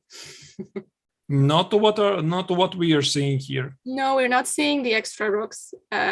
We're just seeing the Okay, it's fine. rooks. 1+5. Oh, they're gone. There they are. They're gone. No, they're still there. I bet he doesn't know he has a rook on h1. It's an invisible rook. That could clearly help. Bishop e3. I wonder what is Levon's idea. Maybe he wants to push d5, c4, go for some King's Indian structures. Let's say black plays rook e8, d5, take, and something like c4, knight c3. This could be quite interesting, actually. Go for some space advantage. But Hikaru is an expert in King's Indian structures. He is an expert, yeah. And rook e8, by the way, is on the board. Rook e8 on the board. The moment of truth. It was like we've seen this before, but in so many different setups. No, it's with the pawn on c6, with the knight on c6. We saw it against Esiplenko. No, we were wondering about d5 a few days ago, last week. No, knight e2. Knight e2. Levon doesn't want to fix the pawn structure just yet. It's understandable. Maybe he wants to go for something like d takes at some point, or just keep the pawn center protected. Once again, Hikaru needs to check what is happening here. Probably not good. Knight e4 should be. I was going to ask you, this is working? No, knight c6, right? And loses the knight on e4. Knight c6. And bishop a7. Not losing the knight on. Could be bad, right? Could be bad. Yeah, I agree. It feels bad. It feels bad. I like bishop d4 in that. Oh, you take on b3. Okay. There must be some kind of reason. Maybe something like this. Something like this. Queen. Okay, yeah, like that. That's much better. With queen f3 check. Okay, it's not going to happen. At least there's this one.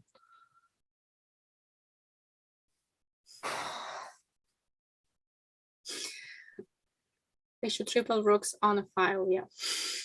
And Hikaru, not Hikaru, but Levon is back to the original speed. He has 15 minutes on the clock. And now he has extra time. Extra 3 minutes. Yep. Extra 3 minutes.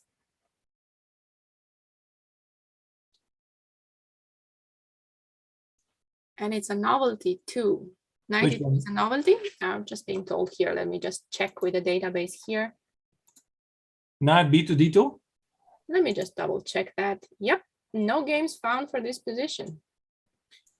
The time control is 15 minutes plus 10 seconds. This is the second game, the final game of the rapid section. Hikaru won the first game, so Aronian needs to win in order to tie the score and get to the blitz section. If this game finishes with any other result, Aronian not winning, the match is over and Nakamura wins the Berlin Grand Prix. I think I summed it up. We hope that the live board will be fixed. By then you can follow our board where we don't have 3 rooks on the board, and we are seeing the position just fine. So bishop d7 I see played. All right, bishop d7. That's a bit passive move, no? It's kind of a waiting move. I'm waiting what you're going to do. Inviting once again, go for d5. But white can play some slow moves like queen c2. Queen b1. Yeah. Or queen b1. So what's the idea? You tell me. Okay, I assume that there could be some problems with queen c2, e takes, c takes, and some counterplay with knight b4. I'm just not exactly sure how. Let's say knight b4 right away. Queen goes, let's say b1 and c5. You can take on f7, Arturs, on knight b4. You have bishop f7 or queen c4. Or queen c4 immediately. That looks very good, no? Yeah? Yeah, by the way, it's possible. I could have gone also queen c4 immediately without sacrificing my bishop. On knight b4. I'm just trying to explain why queen c2 was not played and why it's queen b1, but okay. Knight a5, maybe knight a5. Yeah, that's a good point actually. Oh, knight a5. And the bishop. Has to be Yeah. traded. That's a brilliant point, by the way. And this we mentioned when Levon was playing yesterday with the white color, because this bishop in Ra Lopez and Italian structures is quite important. And you want to keep it intact against various knight a5 tricks. Yeah, that's why I guess it's queen b1. Okay. But of course, it begs the question, why don't you play something like a3? And after a3, I keep the idea to retreat with the bishop. And there must be something wrong, I guess, with his pawn on e4, because black can take at some point on e4. So you cannot ignore it. So Always have to be careful with that. yeah. Queen b1 was played, just in case, protecting the pawn. So now he will want to take on. No, he won't want to take on e4 just yet. Oh, now he plays a3. This is his idea. Check this out. Oh. No, I was thinking about something like queen a2, but really, I don't think you're going to do much there, right? It's doing something. And the other queen goes to f8. It's very, very nice play here. Rearranging the pieces, connecting the rooks. You don't really have a good square for that queen, right? On e7, you're always on the. Okay, Raluca, I have a question to you. Which queen is worse, the white queen or the black queen? Maybe the black queen, because she's defending. But essentially, they're Our queen is controlling attacking. one square. The queen One on a2 square. is attacking. Okay, this queen is at least attacking, right? That's what I'm saying. Must be better, no? Mm-hmm. Okay. What exactly is this queen f8? Don't know. We'll see. Queen f8 is Ooh. some super careful move. Maybe I like this. I like this idea. What Levon did here. I really do. I'm not sure what Hikaru is doing here with this queen e7, queen f8. Might be a bit passive. I like what Levon is doing. a3, queen b1, and queen d3. Get the queen to d3. I missed the square, by the way. Great idea. And he has such an amazing mobility of the pieces in the center. I mean, it's some. Ellen taught me actually this term. Which Oh one? wait, it's not a bathtub, because bathtub, she told me, it's with the pawns on It's the c3. pawns. The bathtub is the pawns. Yeah, this is something else. This is a boat. Like a a boat. boat. Actually, it looks kind of like a boat. It is a boat. Yeah. Like the paper ones that you. Yeah, exactly. Yeah. Now that you Paper tell me, I see a boat. So we have a couple of suggestions here. G5 and queen G7 is one idea. G? And, No. the other one people were suggesting was maybe the queen f8 is meant for knight h5 and f5. Knight h5, f5. But listen, there's a pin. No, I think Hikaru is going to do. Wait. I thought rook d8 was actually just bring the rooks over. Rook d8 is d5. You need to be very careful here. Oh, and the bishop. D5. You take Boom. on e3, I take on the c6. Boom. I keep taking. Boom. And Oh, now you have are to losing a take the piece. pawn. Just a piece down. Hikaru cannot play rook d8. This is a nice trick. Queen d3, preparing to play d5. b5. d5 played. Okay. I guess knight a5, Knight a5? c5. Yep. This is Hikaru's idea. It makes sense.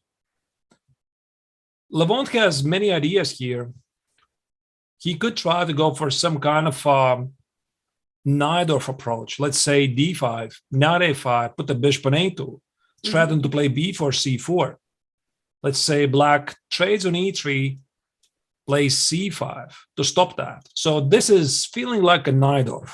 Yeah. So bishop c6, knight b7, maybe not knight b7, I'm not sure really. So the structure, and with the weakness on d5, is quite common for Sicilian Najdorf. No, Levon just played rook c1. Maybe preparing this idea. Preparing c4. It seems very much like preparing the c4. Or just c4. Or just c4. Yeah. With a pawn on d4. And knight a5 play. I guess bishop a2 here, right?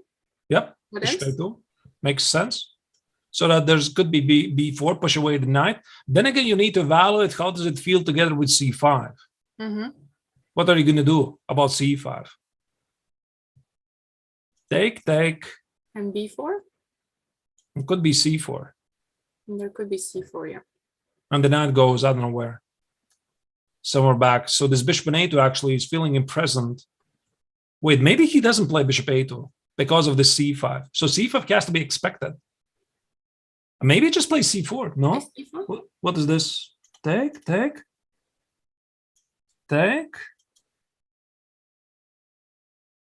There's a pawn hanging on e4, or is it just... What is this? Does it work? Raluca, tell me, does it work? You're the engine, Arturs. Okay, so he allows to play c5. You can take on e, yeah. I don't know. The bar doesn't like it. Wait, was this really necessary? So once again, I felt that the c4 might be a good idea.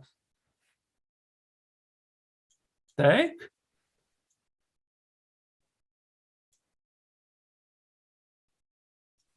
Or maybe just take with the bishop. And now take with the queen. And I'm aiming for sort of this position. Yeah. No, this is a nice position, but Yeah, feels better for white. Maybe he had to go c4, bishop a2, c5. I know he's thinking that's a surprise.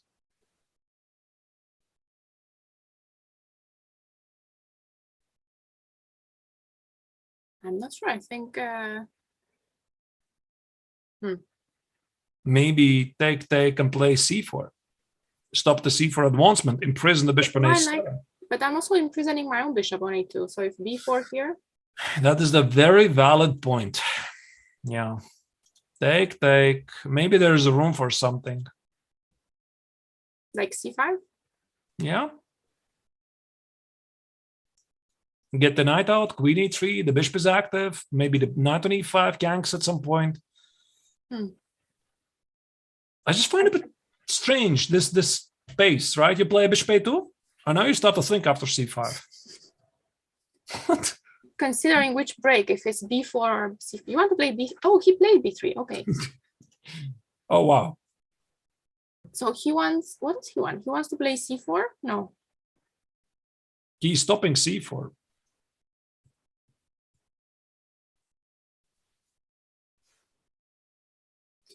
I don't understand this move. This looks a little awkward, but so how do I want to follow up if black plays a normal move? Like, what's a normal Rook move? c8, The no? rook c8 is a normal move, Yep. right? Just increase some pressure, threaten maybe some trades, or just develop a piece. b3 is very deep idea. Too deep for me, really. The bishop on d2 is safe. Yes, the bishop on a2 is very safe.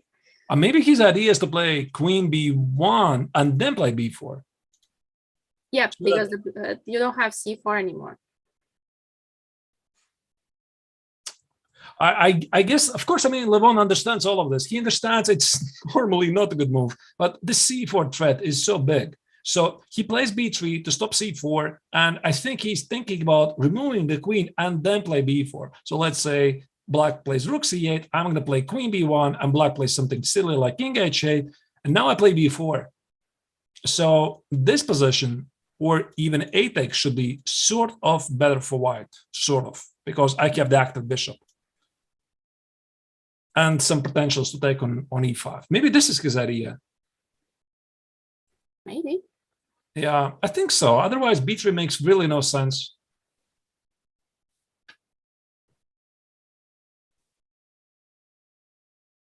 I'm curious what black would play here. Rook c8 seems very natural, but my bishop on a7 will be hanging in some line, so maybe I don't want to play that. Could be at some point some idea to play b4. I'm not sure at which moment. Let's say here, and play b4 to imprison the bishop here. Yeah. So take a knight c6 or something like that. Yeah, but you need to calculate this very precisely because your bishop is hanging on a7. Always take. on a7. What is this? I have no idea. And so it's not very obvious. I like the practical idea. And very quickly play it. Oh my goodness.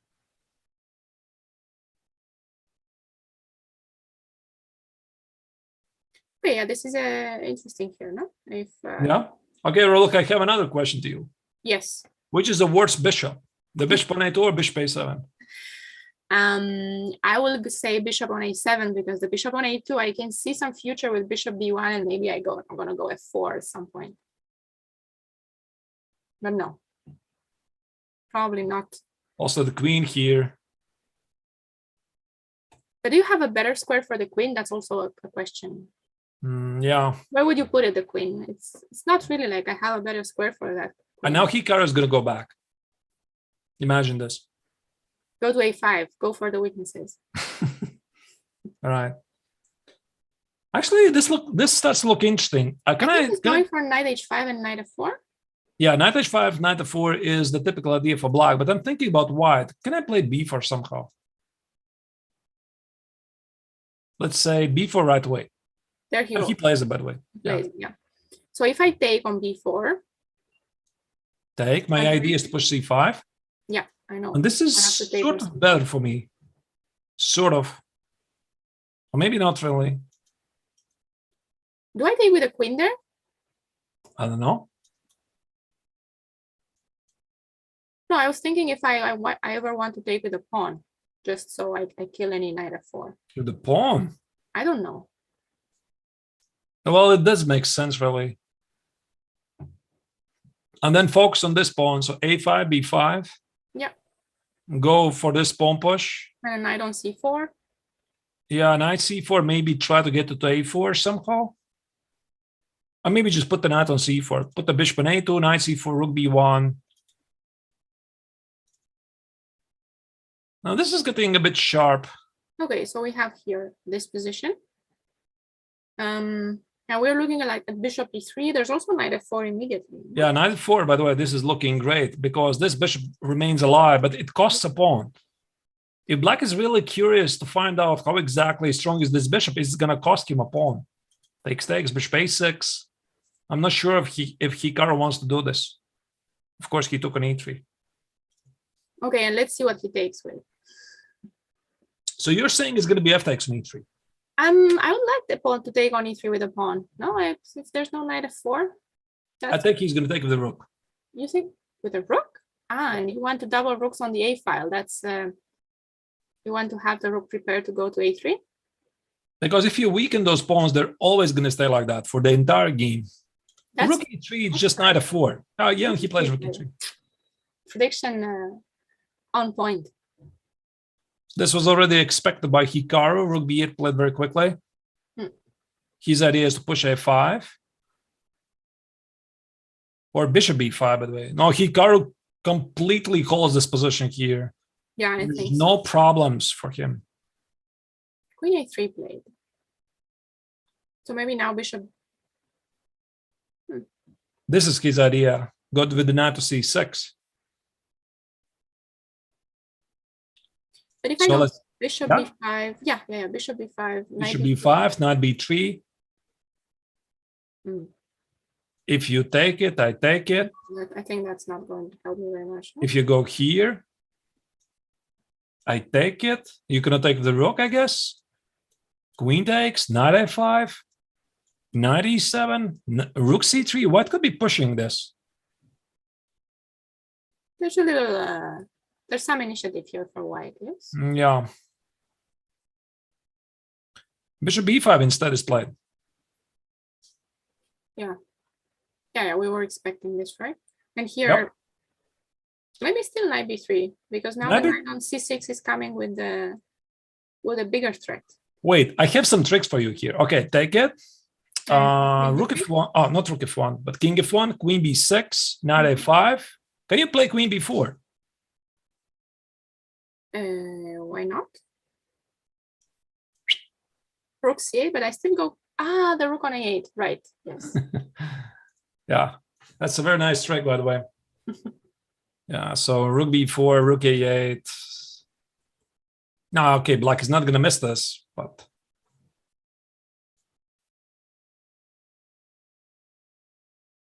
I guess knight b3. Well, but okay, so that means I cannot take on b4. So knight a4 was a good move. That was Of course, you don't have to take. You can play something like 97. And Yeah, now by the you way, do this want also to take- deals with this. You do want to take on b4, right? Yeah, now something like rook c4, queen b5, 92. This is just equal. I mean, okay, white makes an expression like he has something here because of the square on c6, but it's not much. The bar says it's equal, but it's not a draw. No, it's not a draw. Yeah, you have to understand the difference between a draw and an equal position. This is not a draw. It's just an equal position. There are still things to solve here.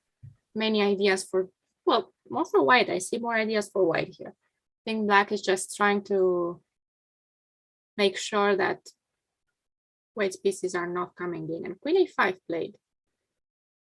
Okay. Okay, So now if why not trade everything? Yes, and take on f1 and rook b5, Yeah. knight c4. Is that the idea? No. I is that think different? Hikaru, but Levon wants to play something like rook c6, but still there's just no points of penetration. Could get a bit tricky. Now we have this. No, he didn't take on a5. He took on f1 and queen takes d8. Well, this also makes sense because you keep the pawn on b4 exactly, and you play rook b8. And that might be easier to attack, might be easier to just play a5. And if you trade up those pawns, you only have d6 to defend. It's just one weakness. At the moment, Hikaru completely holds the position together. He is confident. The pawn on d6, that's the only problem for Hikaru. He needs to, I guess, to put the king on e7 to protect it, eliminate these pawns, trade a couple of pieces, and he's easily holding this. And white might be seeking for some tricks with knight c4, knight e6 at the right time. Maybe even something like rook c6 right away. And after knight e8, knight c4, try to do something like this. But here's the thing, even if you win the pawn on d6, it doesn't guarantee you success. But you, yeah, exactly. And then I take also on e4. Yeah. So even like this. Even a5, yeah. Yeah, it doesn't guarantee you success because black is very active. And your d pawn is, of course, nice, but still, this feels sort of an achievement. Right? Rook b3 makes more sense. You want to keep those pawns on the board. But I was A5. wondering whether, yeah, whether a5 could work at some point. So maybe just rook b5 first. That is a very good point. But maybe it's too slow. Rook c6. Rook c6. I don't know. Rook c6, attack the pawn, knight e8, knight c4. This is still not over. This is still not over. I mean, if Levon gives up the pawn on b4 for the pawn on d6, it can still get very tricky. I guess king f8 makes a lot of sense here.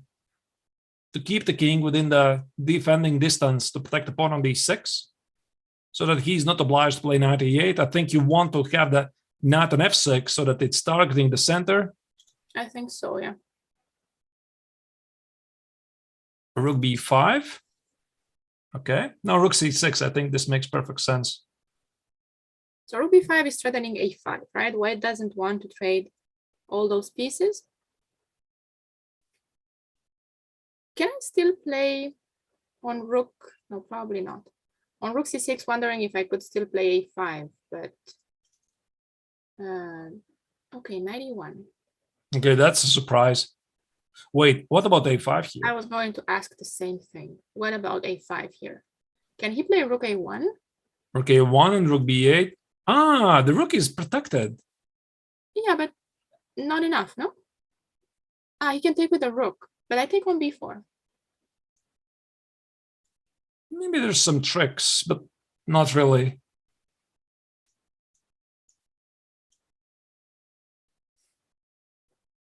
Oh, black is very active here. Okay, maybe some check, push away the king, and rely on the active rook. But even this position, even if it gets something like this, super drawish. Another rook and game. Yeah. Well, it looks like more like a draw than a win for Levon at the stage. 98 instead. A cautious move. Defending d6, just in case. Yep, just in case. Also against rook c7. Yeah. Knight e3. Yeah. What about, okay, f5? Not a cautious move. It was an attacking move. Wait. This is not a cautious move. Why do you do this? Because I think Levon is looking exactly for this kind of play. For example, if I now take it, knight e7 and play g4. No, this is exactly what I was looking for. Some complications. But he takes on d5, right? Yeah, of course. I mean, knight e5 and knight e4, and the game is going, at least. This is a strange move. I don't like it. Why do you need it? It's just... That's true. You don't need it. If you play a5, isn't a5? Maybe there was something wrong with a5, Arturs. Maybe there was something actually on a5. Rook a1, rook b8 we saw, but... With what? With a5 here. a5 seems the more solid approach, no? And rook b8, what we were looking rook b8, now we just take it. And the pawn on b4 is protected. Ah, right. Yeah, there's a big difference now with the knight on d3. Okay, so Levon, by the way, didn't take it. He didn't take it. He played f3. Knight f4.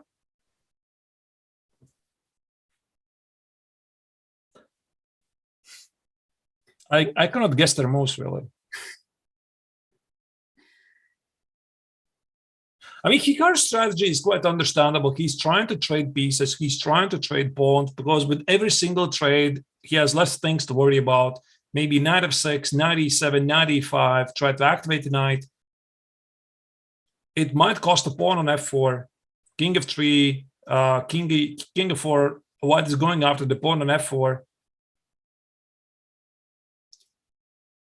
Rook b8, but how do we defend here? Rook c4 or rook b1? Yeah, but then it's a5. Then there's a5. So rook b1 probably. Right. I'm also thinking that he can, maybe Levon would get the passed pawn there on the d file. Somehow push e5. So something like rook b1, bring the king a little closer, and yeah, but still a5? I don't take oh, it. wait, a5, I just take it. Oh my Yeah, here I can take it, yeah. Oh my goodness. Yeah, you're right. I could try to play for some kind of a domination against this knight. This knight is feeling quite bad. Rook The knight b. is feeling quite bad, and I cannot find any good place for the knight right now. Maybe go to f6, d7, e5 can be... Yeah, but this costs a pawn. It costs entire pawn. I mean, okay, g5 maybe, but of course I see the knight on e5, and Hikaru also sees it, but it's a pawn, right? It's a pawn, yeah. Yeah, I can defend everything. Maybe there's some tricks like knight f3, rook b4, fork ideas on d3, and maybe this is somehow working, but then again, I'm not sure how all of this is really forced. White could just play something like... just king e3 maybe first. King e3, indeed. Yeah, king e3, then play knight f3. Very tricky. No, g5 can defend the pawn, right? Do I need to give up that pawn with black? I don't know. Yeah, g5 maybe is a move. Could be some problems with the pawn on d6. And they're actually going for what we're saying, knight f6 played. Yeah. And we might have this on the board, king f3 and... Yeah, king f3 makes perfect sense. Here, king f3, g5, maybe there's something like knight c4, and you have the problems to defend the pawn. Maybe Hikaru is going to go for some very aggressive defense, something like not knight e8. This is not Hikaru. This is not how he plays. And also rook d8 is very passive. The pawn on a6 might be hanging with something like rook a1. So I think he might go for something like knight e7, drop the pawn like this. But then again, it's a pawn, right? No, it's a pawn, and then knight on f5 is nothing to ignore. Knight Just a f5, free and pawn. maybe I bring the rook on c7. So I don't like what Hikaru is doing here. He was in perfect control, long control here until this moment. I loved what he was doing. So I thought maybe king f8, king e7, bring the king closer. But maybe Hikaru didn't like this idea of rook a1, rook a3. And the pawn on a6 suddenly is weak. So he decided to solve his problems with the aggressive approach. That was his idea. sorry, you cannot always defend that pawn with knight c7, right? But now that you have the knight on e8, and once you bring the king on e7, like you said, my knight can go to c7. So And he plays 98. Unbelievable. plays knight e8 now. Well, it looks very passive, but maybe, you know, if it works. But That what is about, very passive. can I just try to bring my king even further with king g4? You want to checkmate. Yeah, why not? Maybe I'll get my checkmated myself, but And now you go back. never know. Yeah, I have to go back. All right. Well, definitely there's a room for something like, wait, find a self-mating too. Yeah, I found it with king h5. And knight f6, yeah. Okay, this is not going to happen. h4 play, that makes sense. That's a great move. I love this move because after h4, Aronian says ds to take on g5 and go with your idea, Raluca. King g4, king g5, and this pawn on g5 is a weakness. And now Hikaru has to be very careful. And he plays rook c8, trying to activate his pieces. But what about knight a5 and bring my knight to c6? And I go here, knight a5, knight f6, knight c6, and knight e7. Oh, and you want to play knight e5? So yeah, I take on Sure, g5. I want to take the pawn. Exactly, yeah, I will go after the pawn. And on knight e5, I'm going to take the knight and take g5. Yeah, it's a free pawn. It's a free pawn. Yeah, knight a5 is on the board. Hikaru has to be a bit careful here. Maybe indeed it wasn't so easy because of this pawn on d6 and the pawn on a6, Hikaru was having some problems. But you know, I just slightly don't understand this moment. When was this? When Levon offered the queen trade. Here, go back, queen a5. Maybe it was simpler to take on a5, no? So that you have a counterplay. You have the rook already there on the b file, so Yeah, so take it and play rook b5. Instead, now after bishop f1, Levon and skipped this idea. He played queen d8, not giving this idea anymore. And maybe Hikaru thought, okay, I'm always going to be threatening to trade the b4 pawn for the a5 pawn, but Levon's idea was quite amazing, and actually it's not really so simple for Hikaru to push a5. okay, so he goes for wait, how did we get here? This is exactly what we predicted. Instead of knight e7, it's rook e8. And now knight d4, he's attacking the rook on, and now if I take on f4, there's rook e4. And there's... Oh, wait, the rook is under attack on b5. I didn't really understand it. But knight takes e4 is not threatening a fork on d2? Yeah, never mind. It's probably... It's just a draw, no? It's just a draw? Yeah, it's just the rook endgame. Take on d4. I'm also looking at taking on d5 here, no? Is anything wrong with taking on d5? I'm going to checkmate you. You're going to checkmate me? Yeah. No, I don't think so. Now you're going to checkmate me. Somehow. Somehow I can find ways. Checkmating me. I can find ways to checkmate. This is such an active king. And Hikaru's thinking. Normally this should be a draw, but takes, king f6, too little material on the board. You know, there are always tricks, but okay, I don't have a forced draw right now. No, I don't have a perpetual. Actually, Hikaru is up a pawn, by the way. Yeah, he's up a pawn. So he needs to trade this pawn badly, and it's pretty much any scenario, it's a draw. a5 should be a draw. He doesn't care about the pawn on d6. Yeah, just find a way to trade a couple of rooks, and that should be a draw. Maybe White's only chance is go for some checkmate ideas. How do you do that? Maybe rook c3. And if you're careless, something like this, there could be some interesting ways. Not yet mate. There's rook h5. Not really a mate, but very close, yeah.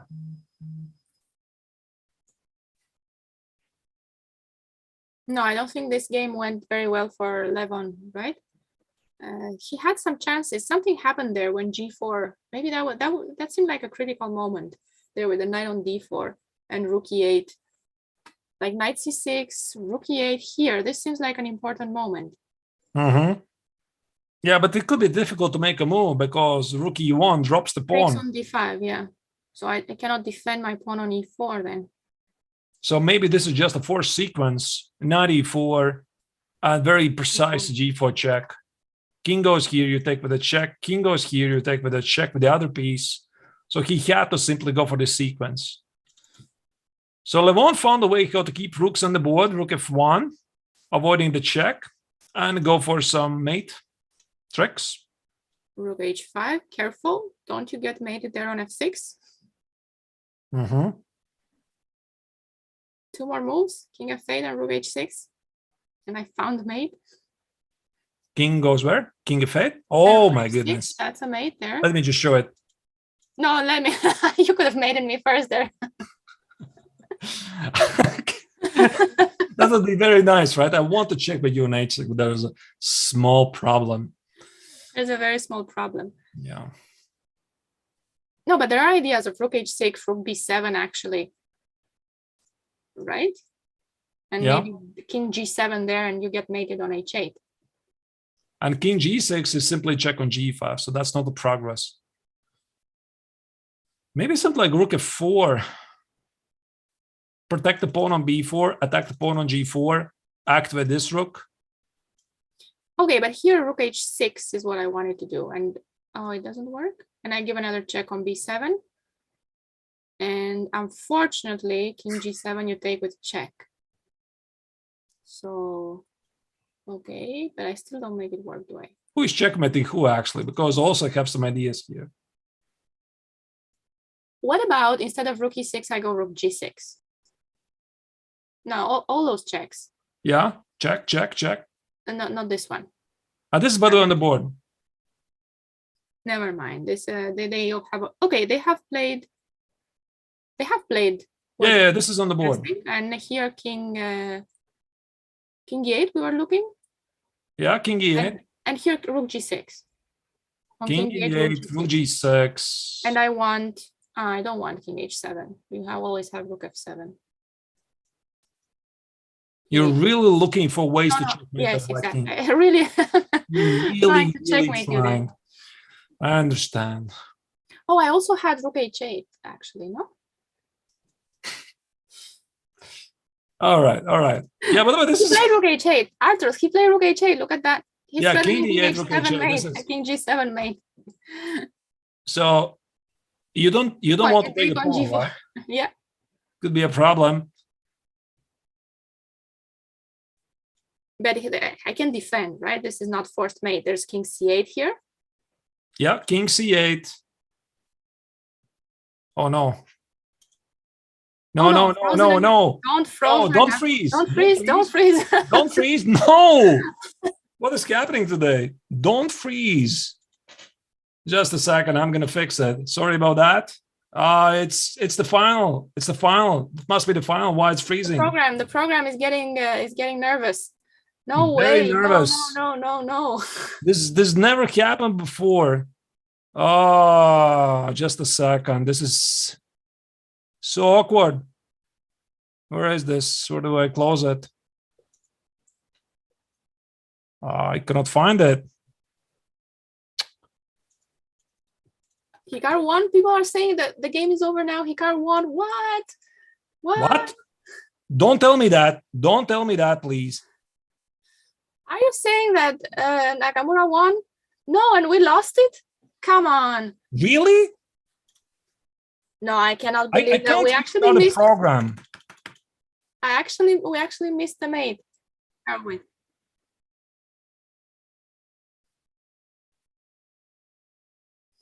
We're going to be back and see what happened, but just give us a second, guys. Just give us a second.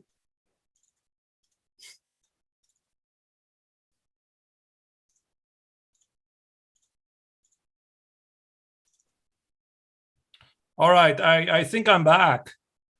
Why is it the loss really? I don't get it. We're back, guys. We're back. Yep. So is this a forced mate? Is this really a forced mate? So on king c8. So we left it about here, right? On rook h8, exactly. On the exact same position that you have on the board, rook h8, that's where we left it. And there's no way to avoid the checkmate. Just as I was about to think king c8. Oh, king c8, rook g7. Rook g7, king b8, king h7 is still a mate. I had an idea that I'm going to manage to put the rook on c8. It didn't work. It didn't work. And actually, if you play rook e3, which was the other idea, you're losing the rook, right? Rook e3. Yeah, rook e3. There's king h7 or king g7, whatever you want, and now rook b8. All right. I don't know why the program did this, because in the most critical moment of free, it just got shocked, Arturs. It's in shock. We wanted to checkmate the black king, not the white king, all this time. Right. This is crazy. But what does it mean? It means that who said it in the beginning? Someone said 2-0. Someone in the chat said 2-0 for Nakamura, and there you go. There you go. Hikaru Nakamura wins the Berlin Grand Prix with a very great score in the tiebreaks, 2-0, crushing Levon Aronian, who was fighting until the end. We saw the final of rook h8. Our software gave up. I'm not sure why. I guess out of the excitement, but still you saw the final move. We didn't see actually the moment when the resignation was happening. Apparently, after this very sneaky move, rook h8, there's just no way to avoid the checkmate. So I guess the final mistake by Levon was king d8. So he should have played king e8 and still tried with some ideas. And after what about rook h8? So king e8 was the move, right? Because on rook h8, you have rook f8. Yeah, at least now we are not losing this on the spot. We can trade rooks. So king d8 was actually the blunder. Could we say that? King d8 is the move that loses, and king d8 king d8 seems to be a blunder. Yeah, king d8, rook h8, and suddenly king h7 or king g7 is killing. Oh, wow, what a crazy game. Right. In both games, Levon missing things in the end. No? Does this qualify like a double checkmate, no? If you get to play it, probably. Maybe it's a draw if you get to play that. So people were wondering if Nakamura is now a challenger. No, he's not yet a challenger. He just won the first leg of the FIDE Grand Prix. It's 3 of them, remind you. And we need 2 spots for the candidates from these FIDE Grand Prix, and they will be decided from these 3 tournaments. So it's not over yet. There are absolutely not 2 tournaments to play. So Aronian scores 10 points because of his fantastic performance in the final. He played a really great tournament so far, got 10 points. And I think also for Aronian, he has excellent chances to qualify. For the candidates, he just needs to show really, really good score in the 3rd leg when they're going to return to Berlin, because many of the best players in the 1st leg in Berlin, they're going to skip the 2nd tournament, which is going to start technically end of February, but practically the 1st of March in Belgrade. So more action is coming, but actually even more action is coming this Saturday. Once again, Raluca, what was this Saturday happening? Well, this Saturday, the Champions Tour starts. Yes? Are you guys excited for that? We have season 2 beginning. And we have Central European time, right? Was it 6 p.m. Central European time? That's right. That's correct. So on Saturday, action starts at 6 p.m. CET here on Chess24 with Tanya and Peter. And you also have the team of Jovanka and David Howell together with Kaya. Right. Don't miss we had.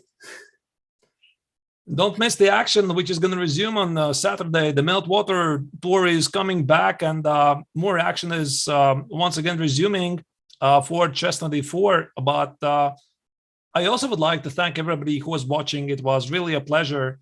Also for me, worked 2 weeks together with Raluca and Ellen. You don't see Tadeusz in the background, is also helping us, and it was super fantastic experience. And also would like to thank everybody who was watching with all of your positive feedback, suggestions, questions, and just being all the support. Thank you guys very much. Yeah, this was a pleasure. I loved it. Right. And we had a very exciting tournament to watch, so there was never a boring moment here. All right, I guess see you on Saturday in the next tournament for Chess24. But we are saying to you goodbye and see you in the next broadcast. Goodbye, guys. Thank you very much.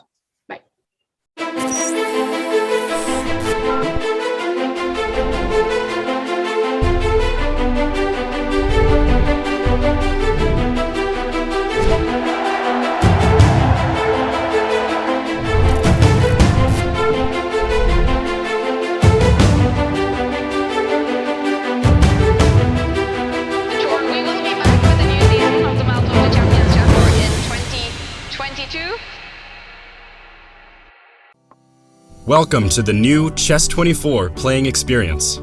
Play in light mode or dark mode. Choose from a range of time controls or create a custom game and get paired with players from around the world fast. Enjoy a polished playing experience while making moves on a fresh, responsive board to claim your victories. Train and improve with over 80,000 puzzles. And that's not all. Download now and discover what more you can enjoy in our brand new app.